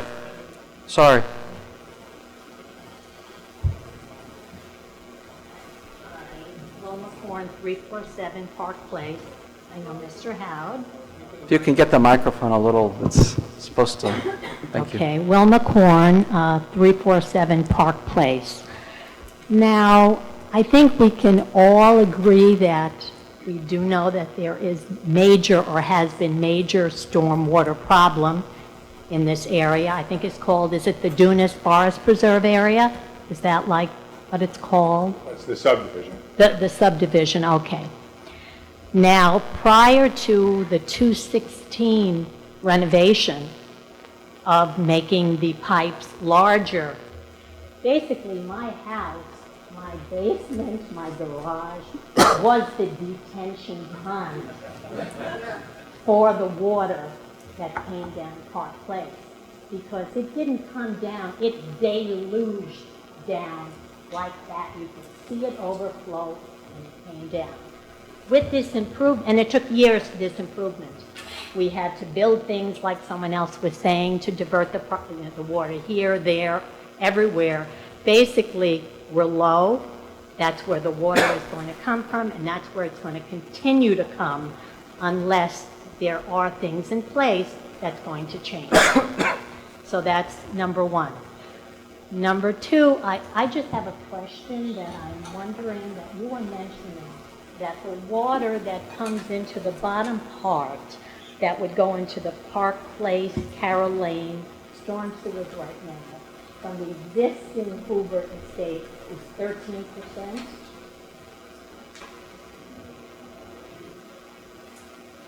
No? Yeah. Okay, I think it said it was 13% on one of the slides you have. It says 13%?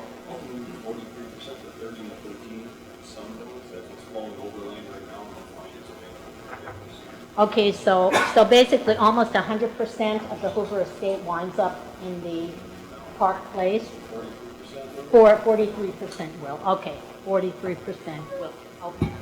So with that, the only thing I really want to say is, I did hear you, as the attorney, mention that the new kind of standards, and I did read the letter from the WMDR that you said began like in May, were the new standards of stormwater management, is that correct?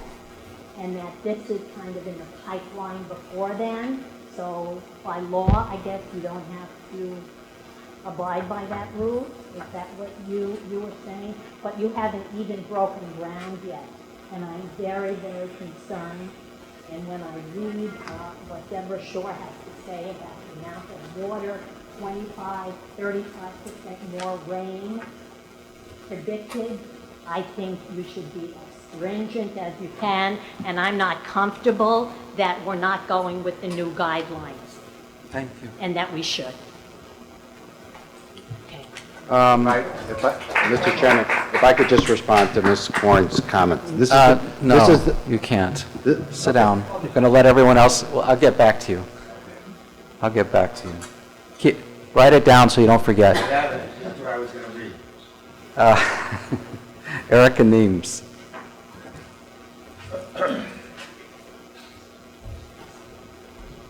Erica Neems on Terrace Court. Been over a 30-year resident, and we've had water issues for most of the time. But nobody has brought up hydrologic pressure that we've experienced in our home, where the pressure underground is hurting my sun porch. It's going under the porch and sinking it.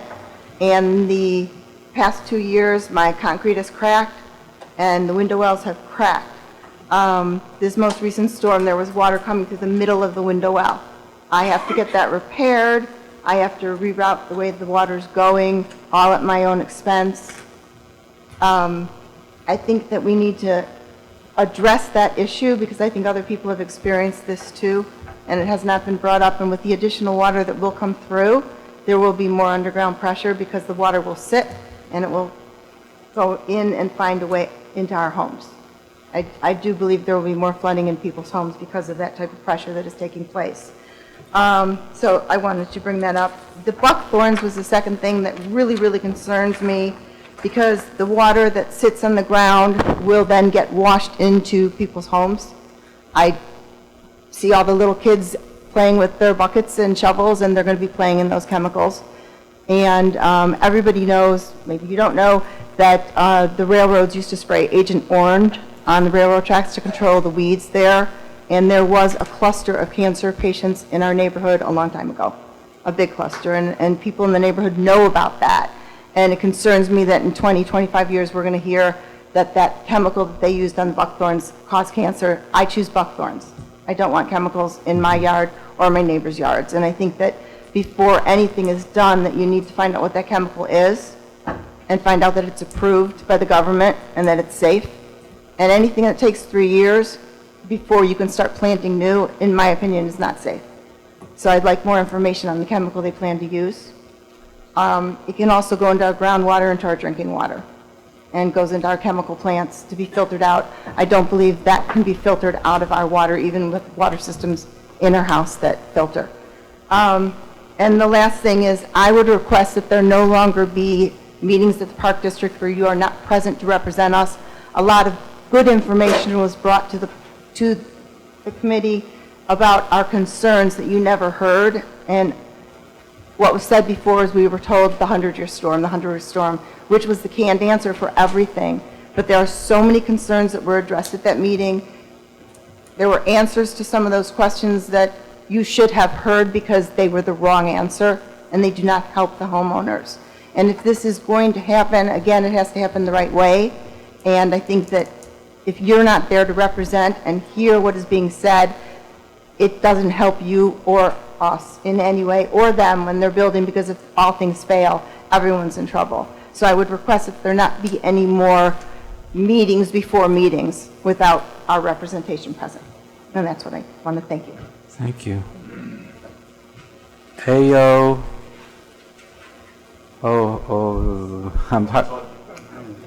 Thank you. How's the first name pronounced? Ayo. Ayo. Good evening. Thanks for having me here again. I think you all remember the Canadian that graced you with the presence the last time. So I live at 1178 Carroll Lane, and it's been, I would say, 7 months, and obviously a lot has happened in 7 months. But before I get into that, really just want to thank everybody on all sides for the work that we've been doing here. It's a good start. I still believe we have a lot of work to do. What I'd like to really start off with today is I've got a lot of questions. I'm not really looking for answers today. I would love it if people just listen and document what I have to say. I'll be happy if people take it away and we have another session just like everything else. So that's really why I'm here today. Again, not against the development. Let's just do it right. That's why I'm here. I've got 2 little ones at home. We're talking about chemicals, okay? We're talking about a bunch of different things we need to do. We just need to be smart and do it right. What I'd like to start off with, and I've got questions here, so I'll just get through it. Stormwater management. If we could go to that slide 22 again. Yeah, that one. Thank you. So we talked about, I think it was kind of the storm basin there. What I'd really like to understand is, really the design, fail-safes, setbacks. My property is next to Paul's there. Talked about it. So there's talk about tying into Carroll Lane right there. So Paul talked about his property just to the right of the tie-in there. Mine is to the right of his. So we'd really like to understand, again, like I said, design, easements, those types of things that we're talking about, how that's actually going to tie in and what that would entail, given that we're right there. The other thing I'd like to understand is the advantages and disadvantages of this design that we've talked about with this stormwater detention. I've seen a lot of things. I went on the web, just like all of you.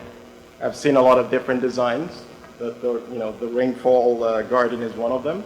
I'd really like to understand advantages and disadvantages. I read everything that was posted. I think there were 6 different types that developer looked at. We were presented with one. I want to know how we got to that one. Okay? That'd be very great just to understand what was behind it and how we came up to it. There was talk about 80% reduction across of all the runoff water. Is this going to be even across all properties, or will other backyards kind of see less benefit? I'd like to understand that. 80% is a good number. What does it mean to me? I'm right there.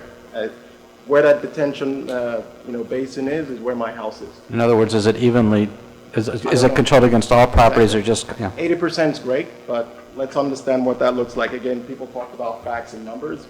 That'd be great for me just to understand. Again, how will it be managed and governed? I've seen issues where, drains have been blocked, certain things have been clogged and those type of things. If that happens, my house, Paul's house, and all the other ones are right behind there. What's the fail-safe? Okay? Facts, please. Just would love to understand these. We shouldn't be doing fire drills after this is done. We should think about it now. That's what I would love to understand. I talked about the tie-in.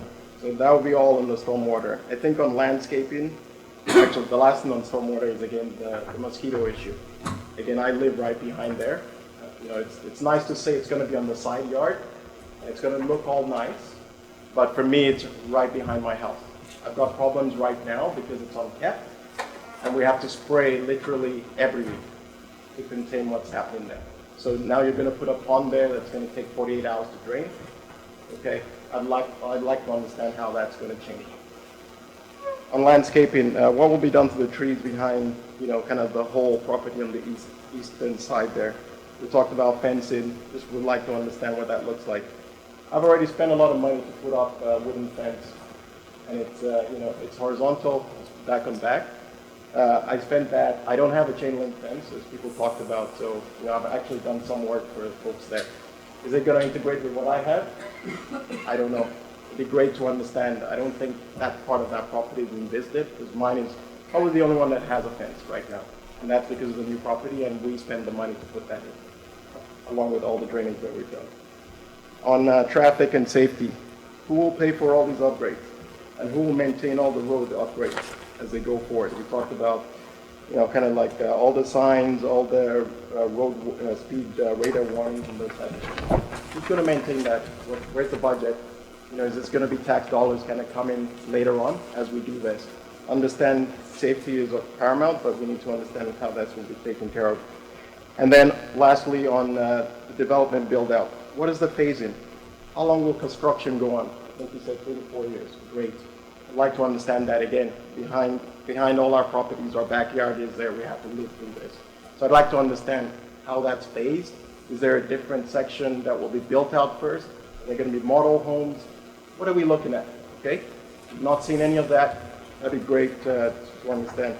And then the last thing is, and I think you know, Mitch will probably touch up on this, so I won't steal his thunder, but it's really, you know, what happens if the developer doesn't follow through here? You know, and things are kind of mid-run here. We have to look at this. We have to deal with it. And everything that was promised, what happens to us then, right? So those are my questions. I hope, you know, I've got it here. I can email or text it to anyone. But, you know, I appreciate you for taking my time. And again, you know, love the neighborhood. You know, we do like being here from Canada. You know, obviously the introduction wasn't the best, but we are here now. We love the neighborhood. Great community, great neighbors. We've been welcomed. And again, not against its development. All for it. Let's just do it right. Thank you.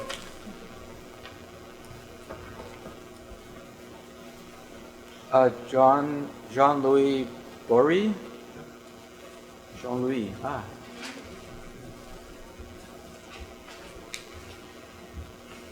Good evening, Jean-Louis Bory, resident on Park Place, 358 Park Place. Can you go back to the existing tributary map? I don't have the page, but if you can find the...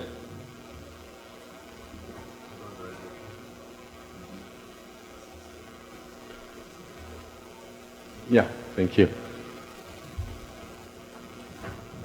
Just want to show you, because on the data we talk about the Hoover water kind of going to terrace court basin, but we are here on a Park Place, and it seems that the basin collects more water from this part and this part.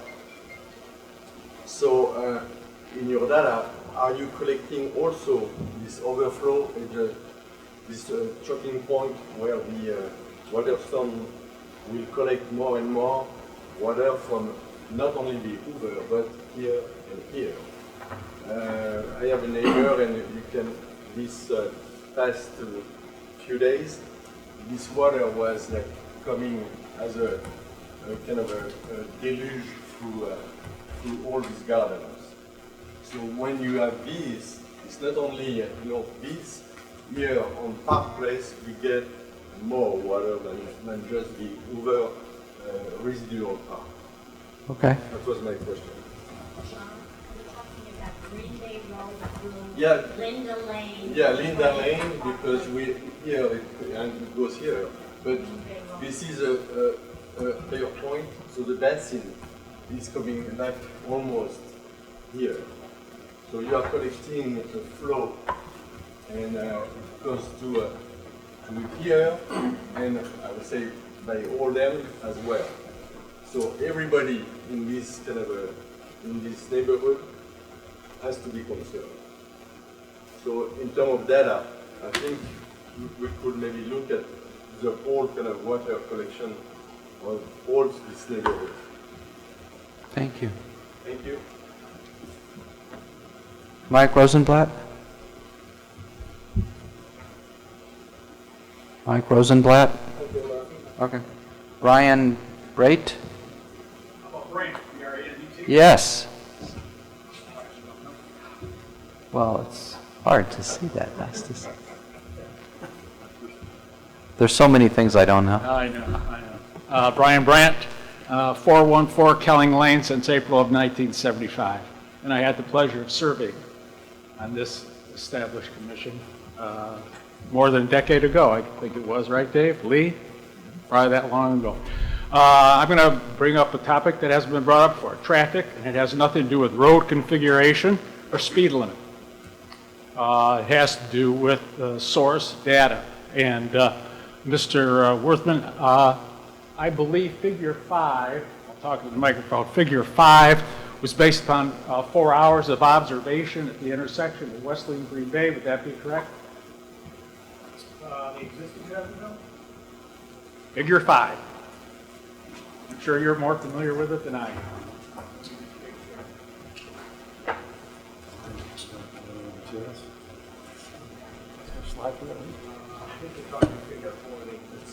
Yeah, I am, figure 4. You are correct. I stand corrected, figure 4. Based on 4 hours. 4 hours of observation. And then there is a post figure, maybe it's 5 or 7 or something like that, that is after the development, what your projections are. Okay, I need to see a comparison of those. It's very difficult to put up one versus the other and see what the actually vehicular count is, the increase, plus the percent increase. And that's what I would like to see. Okay. Thank you all. Thank you. Darrell Brayboy?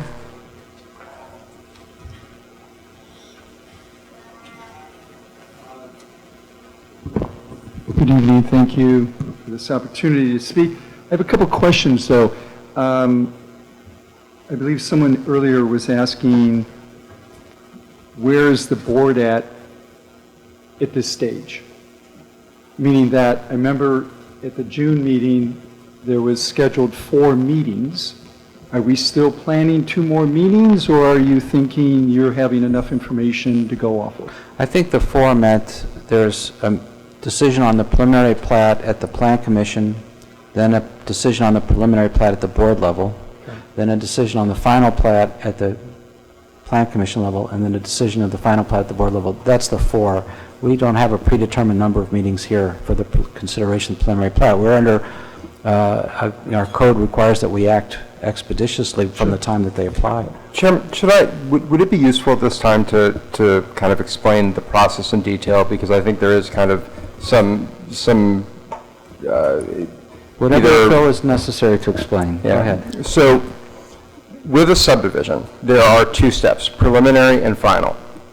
Preliminary plat is brought to the Plan Commission. It's referred to the Plan Commission to determine if it meets the 12 standards. A preliminary plat is usually has a minimum amount of detail. Engineering is in a very preliminary stage, much less than what's actually been presented here. The Planning Commission takes that, reviews it, makes a recommendation, and they must make a recommendation within 90 days of the application being submitted. If they don't make a recommendation within 90 days, the recommendation is determined to be a recommendation to deny. That does not stop the process. This is only a reviewing and recommending body. The Board of Trustees then takes up the preliminary plat and either approves it or denies it. Approves it does not mean that they can go get a building permit. What that means is it begins a 12-month window in which the developer then is supposed to go and get all the approvals that we're talking about tonight from the MWRD to get final engineering. Basically, when there was a discussion about whether, what the retaining wall for the basins would be made of.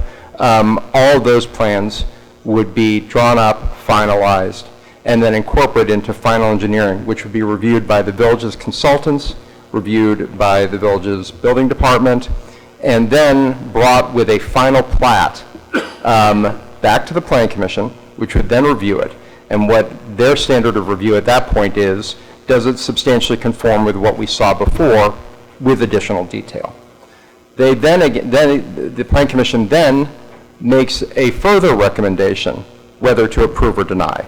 And the final plat then goes to the Board of Trustees. So those 4 meetings, it's really 4 steps.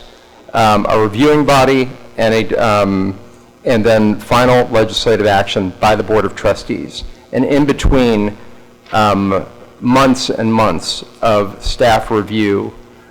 In this case, there's been a lot of that work has kind of been front-loaded because of the very valid concerns that have been brought forth by the neighborhood. But in the end, no building permits get issued, no stormwater permits get issued by the MWRD until this process goes through its full extent. And that was a really long answer to a short question, but I just wanted to clarify for people who didn't know really what the result of either what will happen tonight at the next meeting or any subsequent meeting. Thank you for explaining those details, because I was not aware of any of that, and that gives me great clarification. I guess my first comment is something that I just learned this evening. Based on the June meeting, I believe someone here on the board brought up or announced Lake County's expansion of this 30% increase standard for not just rain expected, but it's based on the increased rainfalls they're getting in Lake County and the increased floods. These are actually based on measurements, and if we're not looking at that, that's right next door here, right? And I understand the developing group. I would love to see what you guys do. I used to build. I was a builder and developer initially when I grew up.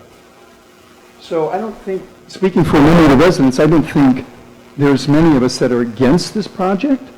I think having lived with the water threat, and I'm at ground zero, I think some of you have known that from the previous meeting in June, I'm at ground zero right across the street from the big ravine going under the railroad tracks. And my wife and I and our sons have been living with flooding conditions for 20 years. So, and we're at the outfall of our neighbors on Park Avenue, but that's all changed now, at least so far, because our last great storm was in 2014, where we had 6 to 8 inches of rain. And so here are my questions. Will the board consider setting these new standards for our village, regardless of what the law or the timing should be?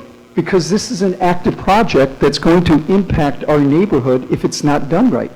And if we have this excess capacity based on design elements, then that's going to be more of a buffer.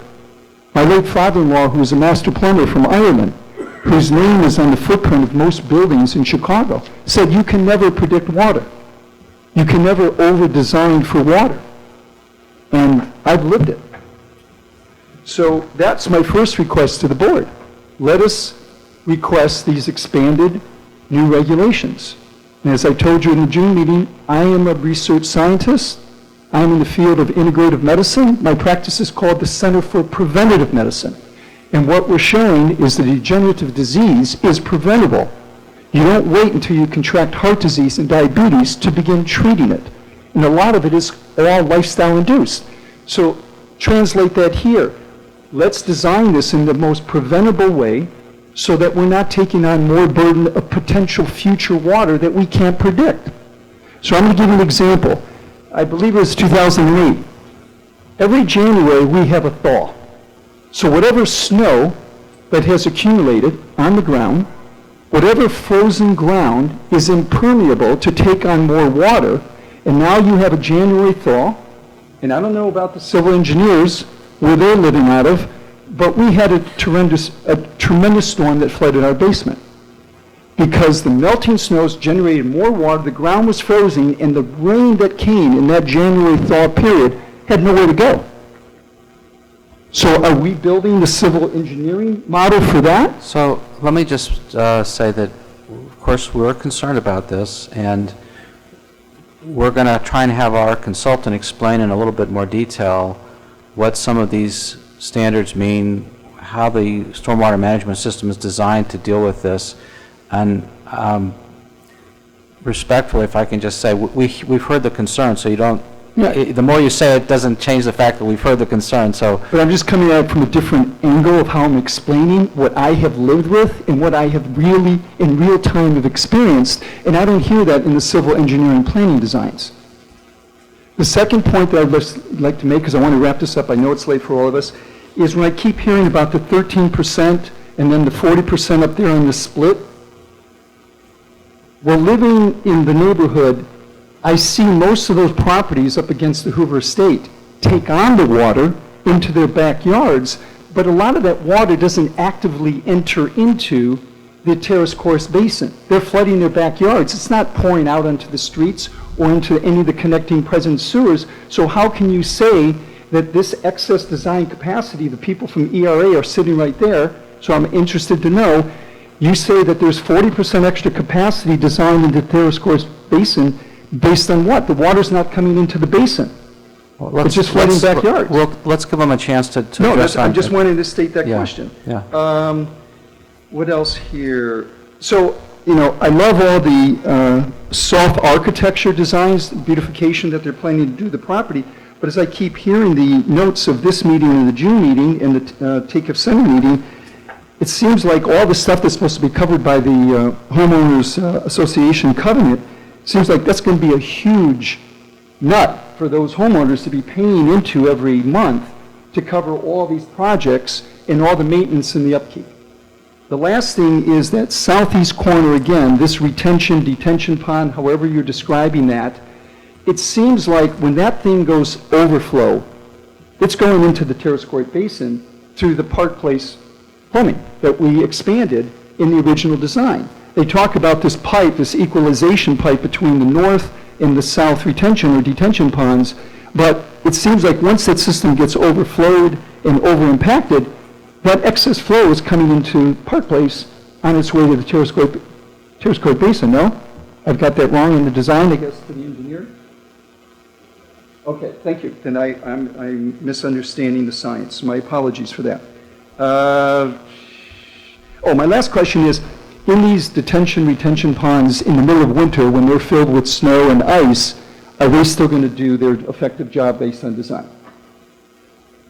Okay.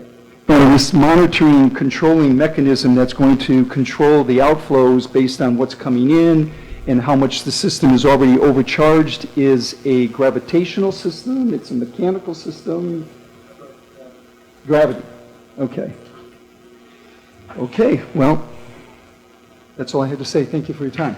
You know, I think we might try at some point in attempting a more understandable description of how the system works in a narrative fashion. I realize there's a lot of engineering language that many of us have struggled to understand as well, so I'm not, you know, I'm not disagreeing with you that it's sometimes hard to understand how this stuff works. I had some of those questions about, you know, what happened to the water in the Southeast Basin, and they answered it, but I think we, you know, that's something we could look forward to. So well, add me to that list, and one question I would add on to that is we keep talking about percentages. I want to know what the civil engineering firm has come up with in terms of gallons. What is the actual capacity of these detention ponds? And what is the volume that they're expecting in gallons? Those calculations are, they know them, they just haven't put them all in one place. Okay, how's everyone's stamina? Oh, Mitch Kiesler, last person on the list. You hadn't formally signed in, Mitch. It's a special exception. It's a special exception. Your requirement is to be especially all right. Actually, it's going to be really pretty short. So I'm glad this slide is up here. And all I want to do is point out is it's really neat to see the slide, and we think that the water behaves really kind of linearly and all that, and it doesn't. I mean, that we have to understand that the water is flowing and collecting maybe in towards these blue lines, but the flow of that and getting there is not that orderly. I wanted to point out on this last storm event, and it gets into this idea of the choke point. I actually walked from I'm going to call it the culvert, that collection point, back through the properties that abut the trains. And the interesting thing is, though there are some, call it tributaries or streams that are flowing back there, but it's not managed. And I think one of the points I think that we've been trying to bring up here is that if all this water goes into the basin and everything is fine and dandy, what is in our protection after the water starts flowing with all that force as it does past and underneath the railroad tracks? Who's supposed to maintain that? Who is, because to my understanding is, if that water is flowing over property that's not under the direct control of Glencoe, it could be a problem. I mean, we experienced this with that diversion ditch that I pointed out at the meeting that we had about a week ago, where the Cook County was responsible for cleaning out that diversion ditch, and that whole West School property areas were getting affected by that, and it was one of these finger-pointing things, and I think that's a concern. So, not to be answered right now. The other thing that was brought up was I think one of the major concerns is, as this goes forward, is what is protecting us, the 19 bordering residents, right, that are going to live through this 3-year project, and what is the phasing of that, and what's the control mechanisms? I mean, I sent a note, and it's public knowledge. Our neighbors to the south, the Winnetka 1 project. If you don't know about it, look it up. But it was a development project that had a great deal of effect. Was going to be a boom, right? All the things that have said, in the sort of the front end of a project. And as we know, for whatever reason, I'm not going to say that the village was at fault or the developer was at fault, but it got stopped and it's been delayed. And it's, and so the inevitability, and I think one of our big concerns is if something happens, God forbid, right? They go BK. There's something there. There's a 5,000-year event and everything gets flooded out. What is our protection that at least it gets put back to a reasonable view? Place. Is there a bond that's supposed to be there? I mean, when I posted the $1,000 bond, believe me, I could have done a whole lot more damage than that. So again, I don't need. The other point that I wanted to make is what was interesting to me, and this is the first time, is that the attorney did a really nice job of pointing out the 12, I think, standards that you guys have to consider. And I'd ask you all to look at those again. I couldn't see one of those standards that I felt as a neighbor protected us. All those standards were all about internally within that fence and the property. I could not see one that I could say in the benefits to the community that he mentioned, I could see some.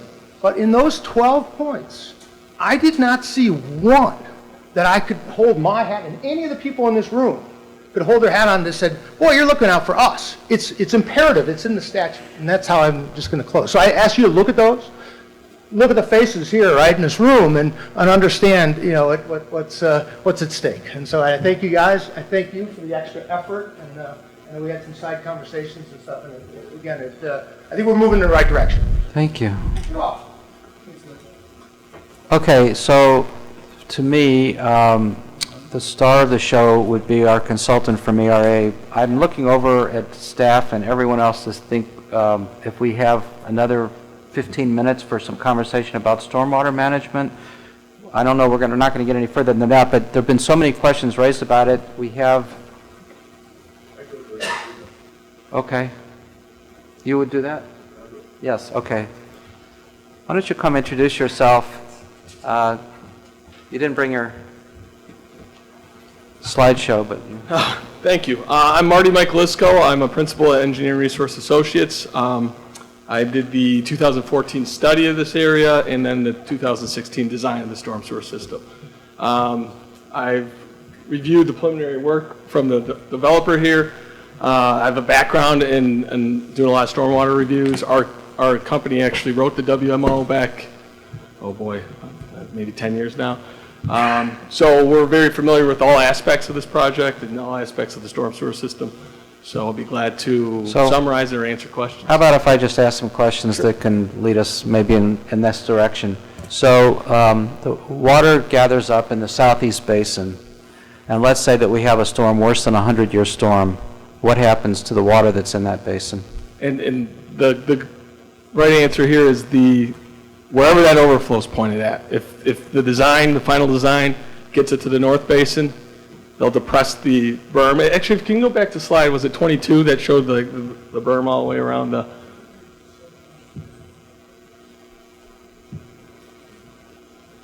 Right there.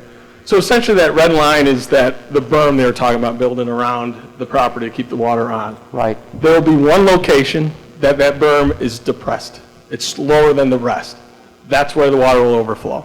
So if they move into final engineering, the number one thing I'm looking at to protect these residents is to make sure that berm on the southeast and all along the Carroll Lane properties is much higher than the overflow that would be in the northeast corner.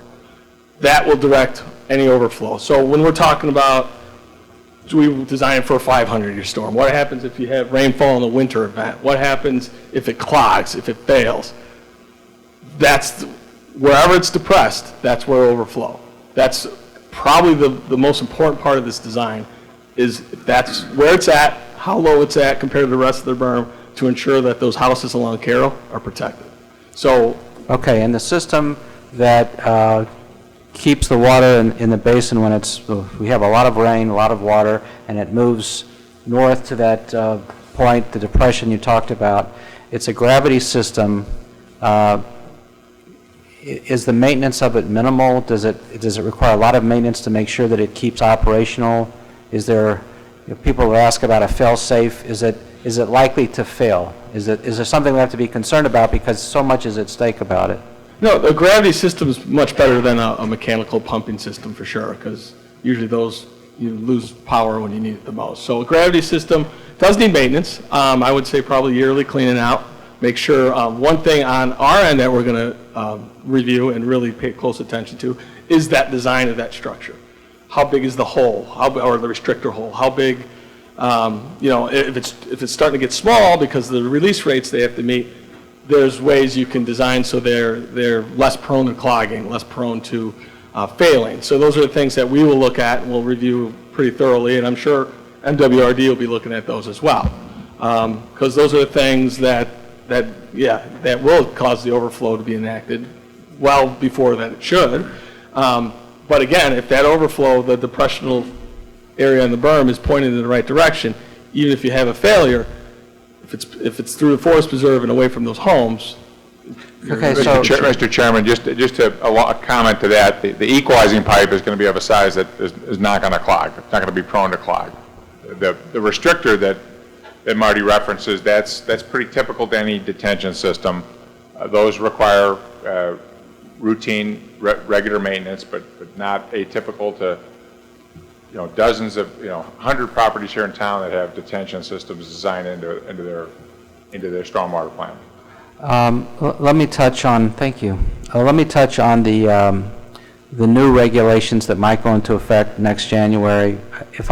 And we've all been trying to struggle with this question. If I'm understanding this, having greater storage capacity on this site may not be as necessary with the new regulations as a different site, because here if you can work this depression and have the water go north, you have kind of a great place to park all of this excess water. So even if you can't store as much on site had you built a bigger detention, you still have a relief that's a safe relief. Is that possibly correct or not? Yeah, I would say, I guess the way I would answer that is if I had to choose between the overflow or more storage, I would want that overflow to the northeast. Right. So yes, you're right. If there was houses all along that and there was no forest preserve and it had to overflow towards a house somewhere, it would be much more critical to get more volume. Right. Now, we did recommend in our letter that they use the new numbers just because they are coming out, and they're coming out very shortly, and it's going to be the new standard. So With that said, though, that overflow location is the key to make sure those houses are protected. So part of that hinges on getting, I don't know if the Forest Preserve has to actually consent to that. I guess the MWRDC is the one that has to consent to that design ultimately? Or how do we know that design will be in line to be approved? Sure. I know that there's preliminary conversation with the MWRD. It sounded positive from what I understand. I know there's conversations with the Forest Preserve as well. What I could speak to, because I wasn't part of those meetings, is that if this was a change in watershed, like if the north went to the East Diversion Ditch and the south went to Lake Michigan, that would be a big problem. But because they both go to Lake Michigan, MWRD has traditionally worked with developments that are a little bit difficult like this, and where it's split flows, to accommodate situations like this. So in your letter, you recommended that they provide the enhanced volume storage because the new regulations are coming out. They've described the impact as essentially making the detention areas either wider or deeper or something like that. Do you agree with that? Yes. Yeah, it'll increase the volume maybe 20%, 30%, which you'll have to get it either deeper or wider, yes. Okay, and, so we could, if the Plan Commission wanted to, we could ask them for an illustration of those couple of lots where the detention area would encroach more onto the lot than it does today, and we could evaluate whether it was really a negative for those lots versus the benefit of having enhanced, volume. Yep, and also with the trees, you can see if you have to expand it, how many more they're impacted, because more detention, more impacts, still other things for sure. There are some trade-offs. Anyone else on the Plan Commission want to ask Marty a question? Very quick, I didn't hear you clearly. You said that the detention could either be wider or deeper, right? Yes, that's correct. Well, you're limited on depth, how low the outlet is, so they might not be able to go deeper, and if they can't go deeper, then they have to go wider. We've got it as deep as we can connect, so it's just got to get wider. Probably be wider. We've gone as deep as we could. It's a function of the elevation of this and the enclosed system on Terrace Court. All right. We heard some questioning earlier about the choke point and whether, even if all the water that we collect and release at a controlled rate goes into the Terrace Basin system, eventually the water has to go through this point where the culvert is. What's your view on that? What are the issues with that? Is that a problem? Sure. We evaluated the whole system, including that outlet underneath the railroad, and the design in 2016 was for throw this out there all the time, but 100 years rainfall event or flood event, and that culvert was functionable. It was not backing up storm system, not causing any other issues. But that was part of the evaluation, yes. Did you have something? Yeah, I have a question. Is there an alternate standard other than this 100-year storm? Sure. Actually, the village is quite impressive with what you guys do. Most villages have a 10-year standard for storm sewer. And then they either say after that, good luck, or they try to get some overland flow path improvements. But if there's significant depressional areas in towns, a lot of times they just say this is the best we can do, and just from the pure cost of pipe and stuff. But the village has always evaluated 10, 25, and 100 year, and always been very proactive in trying to give the higher level of protection. One of the benefits the developer mentioned was that by controlling the release rate off the Hoover subdivision into the system would have more capacity to take on more water from elsewhere. Do you agree with that? Is that... Yes, and I guess I could address the should and will come. I don't know if I do apologize. There's two reasons I do that. Number one, my old boss used to yell at me when I used will and all that, probably because he was more afraid of. But mostly in this case, is very preliminary and absolutely right. When in final, when all the data is modeled, and I'm going to request a lot of data from you guys if it gets that far. And then I will use more strong language for that. I'm not the design engineer, so their theories are all correct. It should. I just hadn't seen the solid numbers that back that up. So I will definitely be more direct with those comments, so I apologize. So you were talking about improving, that these improvements would actually allow the Terrence Basin system to work better for the rest of the area? Yes. Yep. Would that include what we were just hearing from Mitch about water flowing from south of Park Place towards Park Place? Is water flow in that direction? Yes. Yep. Really what I'm going to look at is, I know the system, we have the whole model of the system, we can provide that model.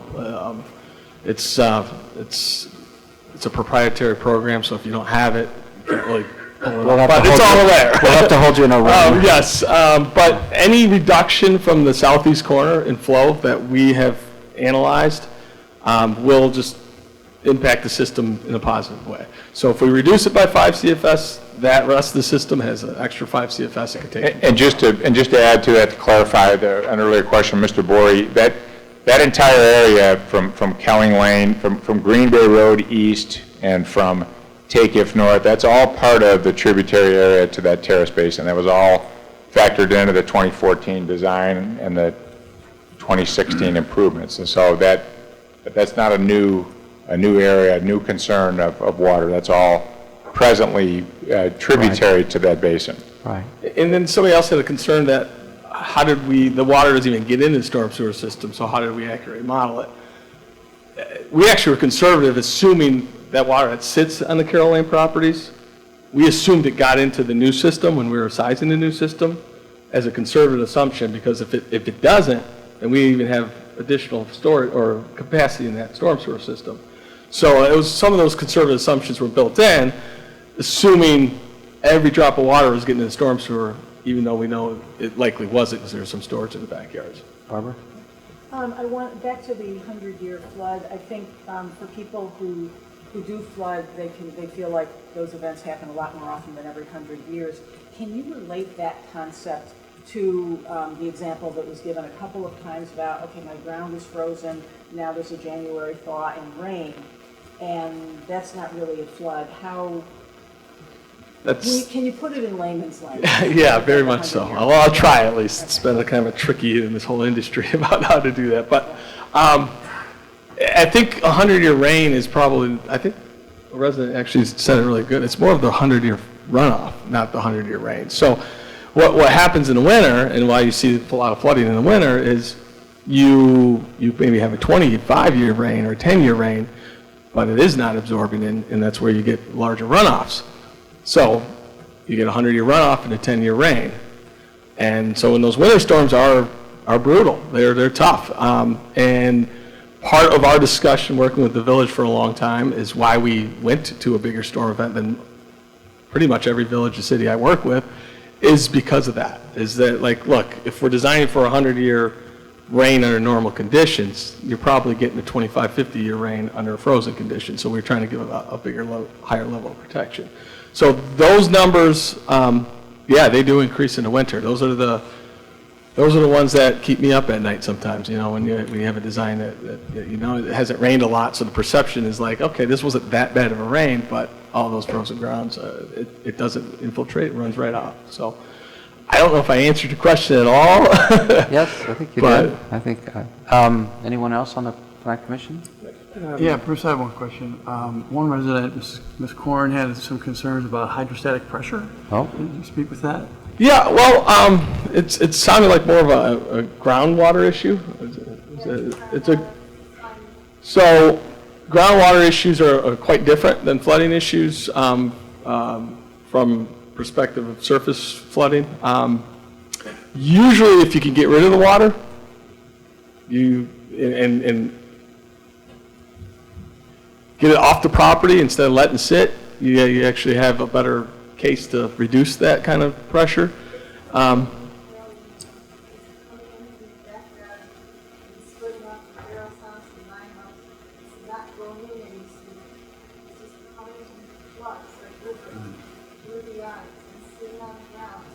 So you're kind of in the middle of the. I don't know how it's getting through underground. Sure. I don't know how it's affecting it. Where is that? Are you near the bottom of the hill? Just to comment though, that those overland flow improvements that the Bray Boys have undertaken they're downstream of the Corns property. That is effectively draining those 16 properties that are inside the street ring. Your property's your property's at a higher elevation. You're not experiencing standing water from that water running through. Well, but that flowing water is now all that has an outlet to the same culvert we're talking.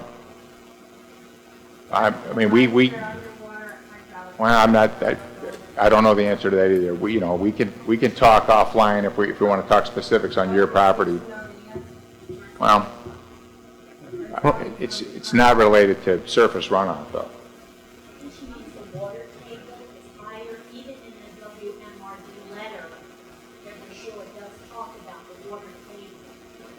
Water table's going to fluctuate seasonally and depending on the precipitation pattern. So that's a given anywhere in town, not just in this basin. But Great Lakes have like, 6 feet more. I mean, higher than they have been in the past. So wouldn't that mean that the water table where we are is going to remain high? This may be true, but Marty, if there's any way that the stormwater management system here would impact, that we should be concerned about how this design impacts hydrological pressure, that would be one thing. If those are independent subjects, then they're independent subjects. Yep. Wait. I'm just give Marty a chance to answer. Yeah, I would agree. There's definitely independent. Yep. I just wanted to comment that may be useful. Juan and Susan, they're on this court, and they bought the house. They were also having underground water issues that the village gave them guidelines of putting in underground piping to take the water from the back away from the foundation property. That's usually true of hydrological pressure that you try and put in. The closer you are to the lake, and you'd be wrong in this, that there are underground streams that are independent of surface water. Yeah, I don't even think it matters how close to the lake is. I think Okay, so let's pull it back here. We've been here a long time. We have a lot of patience, but other than anyone's particular unique situation, is there any stormwater management question that you don't think we touched on here with Marty? Marty, you're the expert on this. Culvert. That was sized for the water flow from the 1989 bulletin for the culvert? No, that was using Bulletin 70 rainfall. That's in effect right now. Not the new one. Not the new one coming out. So it wasn't the new one? Right. Has anybody looked at the capacity of that culvert based on the rainfall tables that was recently issued? No, that has not been revised yet. One last thing, and then, maybe I didn't quite catch this. You were saying that you sized those sewers, assuming that all of the water that came off, that came into the basin went into the sewers. So you're not taking into account any other dispersion of the rainwater within the transport basin. Is that what I heard? Like, any runoff that was getting to the sewers, we assumed was all getting in the sewers. We all know that there's backyards hold water, side yards hold water. So our conservative, it's kind of a factor of safety built in. We're saying, hey, instead of reducing flows to the sewer by trying to estimate these storages in yards, we'll just assume it's all getting in the sewer, and that'll be a conserved level of factor of safety that we can build into our model and our sewer sizing. Okay, well, we're going to try and leave here at 11:30, so Mitch? You asked about Yes. questions. Does the village have the ability to maintain that open range system that our water goes in throughout its entire lake? Can it get the screws in and maintain from the outlet at the street to the lake? Well, I'll defer to Dave on that, and Real simple answer. Once that water gets under the railroad embankment, then it's very quickly into open ravines, and so there's no maintenance required. There's no constriction. Body, like the railroad that can do us harm once a while. Nobody, like what I was pointing out, Well- We have full control of that. That's all I. The village maintains the outfall from the point it leaves the terrace court basin all the way over to that railroad culvert. We don't maintain the railroad culvert. It's pretty self-contained. You know, short of that railroad embankment collapsing, that system has capacity. Yeah. Okay. Marty, thank you. Thank you. Oh, Io? Sorry, one last. So we talked about the type. You mentioned that it's no study was done based on the 1947. Before we talk about any tie-in, what are we proposing? Well, no, the tie-in, he was talking about the culvert in particular, not the terrace basin system. But I'm just talking about the tie-in right now. So we're saying we have capacity based on the upgrades that we've done into the terrace court basin. And that we won't have tie-in. You're talking about the, Page 22. yes, yeah, the little. The southeast basin. So I just want to understand before, because that's proximity to my property. I want to understand what will be done before we might have to, move in or going to have to, tie into what's going to happen. Do you mean what sort of additional studies are done, or? Well, after preliminary approval at some point, they have to do all the final engineering, the stuff that Marty was talking about, where he has to crunch all their final numbers and actually look at the final design. Is that what you're asking? There's a whole bunch of suite of storms that they're going to have to run, that they're going to have to show the reduction and that they're not increasing flows. I guess I'll give you a quick summary. The things I'm going to look at is flow change to the storm sewer system, because it doesn't just impact where it's tied in, it impacts all the way down, just like a few residents have said. So I'm going to look at the flow rates in that system if they're reduced. Then I'm going to look at the berm elevation compared to the overflow elevation. Then I'm going to look at, hopefully these ponds are cutting off direct flow to your guys' rear yards. Because there's two major issues. It's the storm sewer that surcharges and floods people all the way downstream, and then there's the direct runoff right to the Carroll Lane properties. So if it's designed right, built right, hopefully those detention basins, and I say hopefully, but I'll be very much more sure of it after seeing the design, is cutting off that direct runoff. Because that direct runoff from the upstream is what's causing a lot of the nuisance flooding. So you got nuisance flooding and then structural flooding or storm sewer flooding that's causing all around the subdivision. So those are the two main things. And then I pointed out a few times, berm versus the overflow elevation. I'm going to make sure there's a big enough difference. I think somebody was wondering if, somebody was up here about the elevation of the berm and if it might settle. Those are things that we'll be looking at. Is that I don't want 2-inch difference. I'm going to look for maybe a foot and a half to factor safety, so that if it does settle, it doesn't go to your guys' property. So that's what I mean. One last question. So to the, I believe you said that 40% extra capacity was designed into the 2016 No, I don't think. What was that 40% number? I think it was just the area that was going to. So based on year 2016, the 2014 study that led to the 2016 improvements in Terrace Court, what is your excess capacity that was designed for that system? Right now, it's a little bit, not a lot. We're close to capacity for 100. So if we're going towards these new standards, this extra 30%, won't it overcharge that capacity? Not if it's not with a detention facility there. It's controlled release. To be honest with you, if you ran the model now with the new standards, extra 30%, it'd probably challenge the sewer as it is now. But with a detention facility that's reducing flows, that would actually help. So can we, one last one, can we just run scenarios where, forget what they do, right? Yep. Right? If they weren't doing anything today and getting contrary function, right? We would be having a fire drill probably a year from now, right? Because you're saying you're almost at capacity, knowing what's coming down the pipe. Right? That's kind of what you said. I mean, That's a good question. No, that's a good question because we design. Because we're here. Right, and we design. Obviously, everything's designed to the tools available at the time. And like I said, I think that's part of the reason when we were going through it, and Dave and the village board at the time.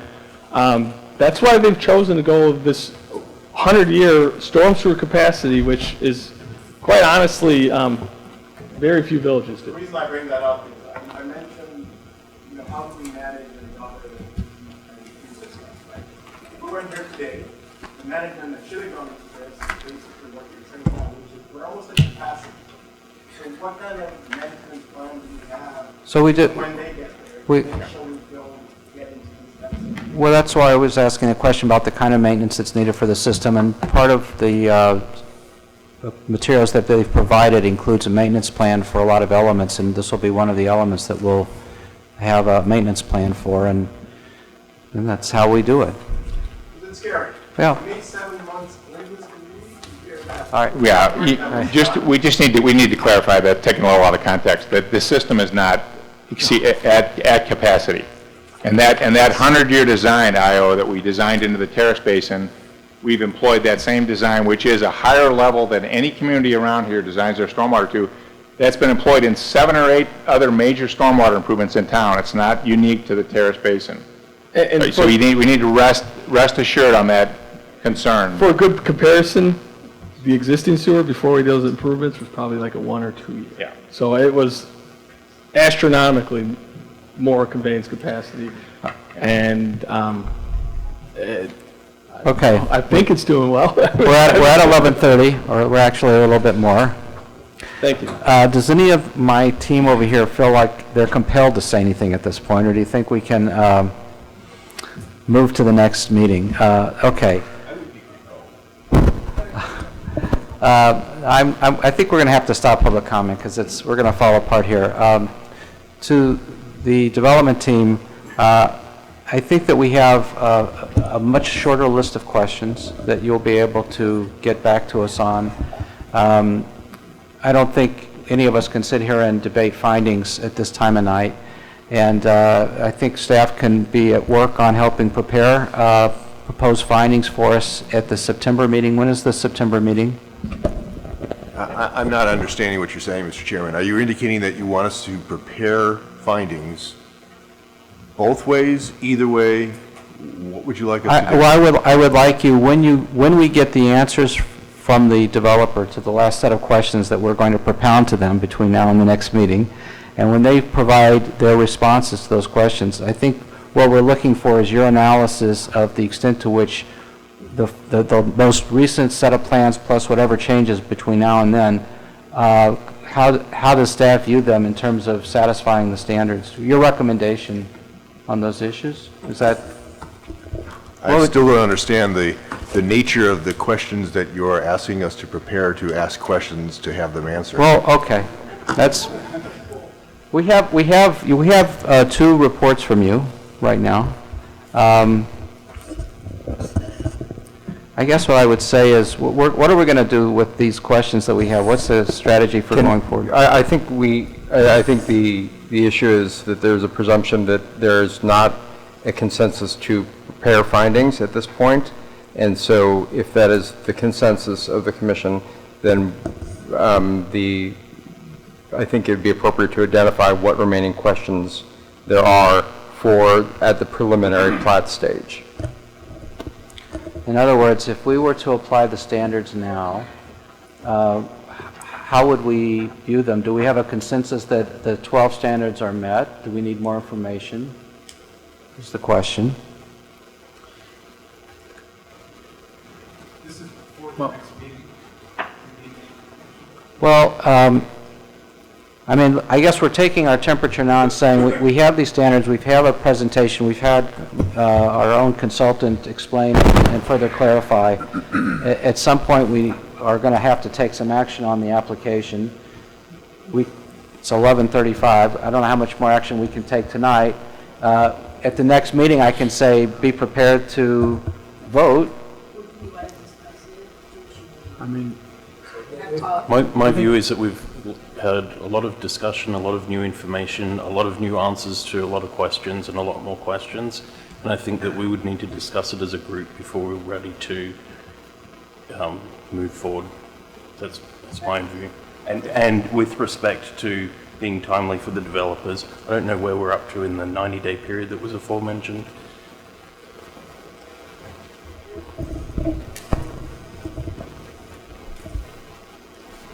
I would correct the attorney's prior comments that the 90 days actually begins at the completion of the application. The last round of requested changes, which occurred, Hal, 45 days ago, was the last request from staff for additional information. We could calculate what the timing is, but my guess is that we have about 45 days. All right, here's what I'm going to suggest. Why don't each of the commissioners prepare a list of questions you have that you think, if you have questions, that you think you need answers to before you can make up your mind about some of the standards. If there are any questions you have, any questions that you think that are still in your mind that you need to address before you could start looking at the standards and having a debate, we'll get the questions to Lee. It would be, I think if possible, if you can identify those questions now, because what we can do is we could prepare findings contingent upon satisfactory answers being brought to you at the next meeting. This is what I think one of the intentions was, to prepare written findings for you to discuss. If you have questions now, this would be an appropriate time to state them. We're not on a formal record here. Right. I don't know whether everyone has the energy to come up with questions, if I'm looking at their notes now, whether they would rather. You could still prepare draft written findings if we were to forward the questions to you, but I don't know, maybe, do you think we can stay later? I think that is really the question. Can we digest the information that we've heard tonight, look at our notes and really think this through, and submit questions before the next meeting, and review both answers and your proposed findings at the same time?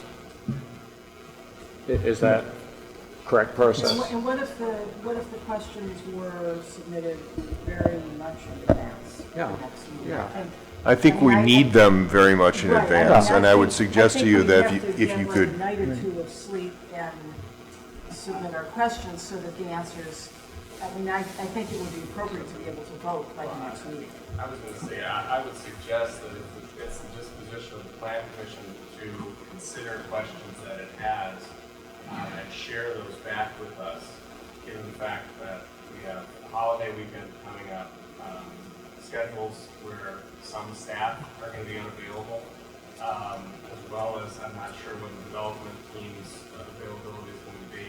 The sooner, the absolute better in terms of getting any significant questions that you have to us will be important to keep on the regular schedule that we have. The next meeting of the Plan Commission is scheduled for the 25th of September. It's four weeks from tonight. So if we're to finalize agendas and agenda packets, as we have been doing, to provide those in advance, not only for the benefit of the Plan Commission, but also for the benefit of the public, we're looking at the Friday prior to that, which is the 20th of September, having finalized all documents that are coming back for the Plan Commission's review and discussion.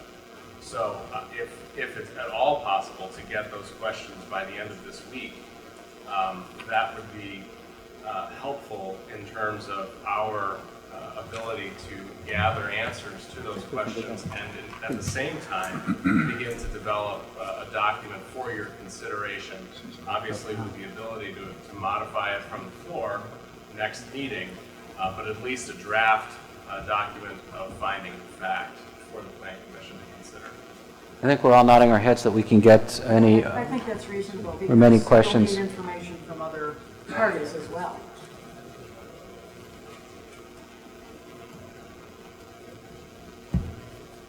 Friday, 5 o'clock? Is it reasonable? Is that what you're thinking, Sure. Mr. Manager? Earlier than that would be wonderful. Okay. But if 5 o'clock is what works for the group. So the findings are, the draft findings that will be presented to us are just suggestions. We're free to consider them, to amend them. So while you're writing up any questions you have that would help you evaluate that you think you need this information for before you could weigh in on them, if you have thoughts about how you would like conditions to recommend as part of an approval, well then, start writing those up as well. Send them all to Lee, not to all of us, but send them to Lee. He'll collate them, and then we can, try and sort through them in a reasoned way. And just before Mr. Frank speaks, it is acceptable to recommend denial, recommend approval, or recommend approval with conditions. And so, distilling that down at the next meeting, that will be the hard work which we all dedicate ourselves to. And that was what I wanted to clarify. It's not just a preparation of findings of fact, but as you all know, you also have to make a recommendation, and so I think the custom and practice is to prepare some kind of written instrument, be it a resolution or something, that says, we, the Plan Commission, make the following findings of fact, and we also make the following recommendation. And I understand you're not in that position tonight, but, if you could somehow give Mr. Weiss the direction to start working on that, which it sounds like you are, and it may be, that the recommendation is to approve subject to the following conditions, and we haven't heard from you as a group how you want to resolve some of those things. So as an example, we talked about some disagreements about the emergency connection to Northwood Drive. So we don't know how you all feel about that. We talked about the sidewalks. The staff has recommended, sidewalks on both sides. We don't agree with that. We don't know how all you agree and feel about that.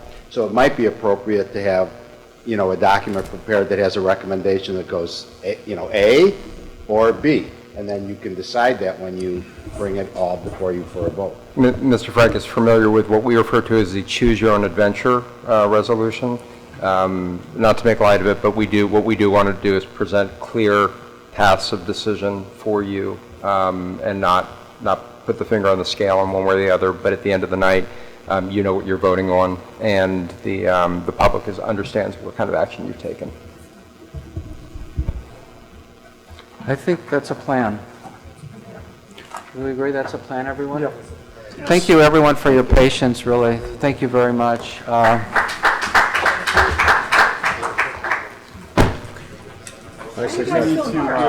Motion to adjourn?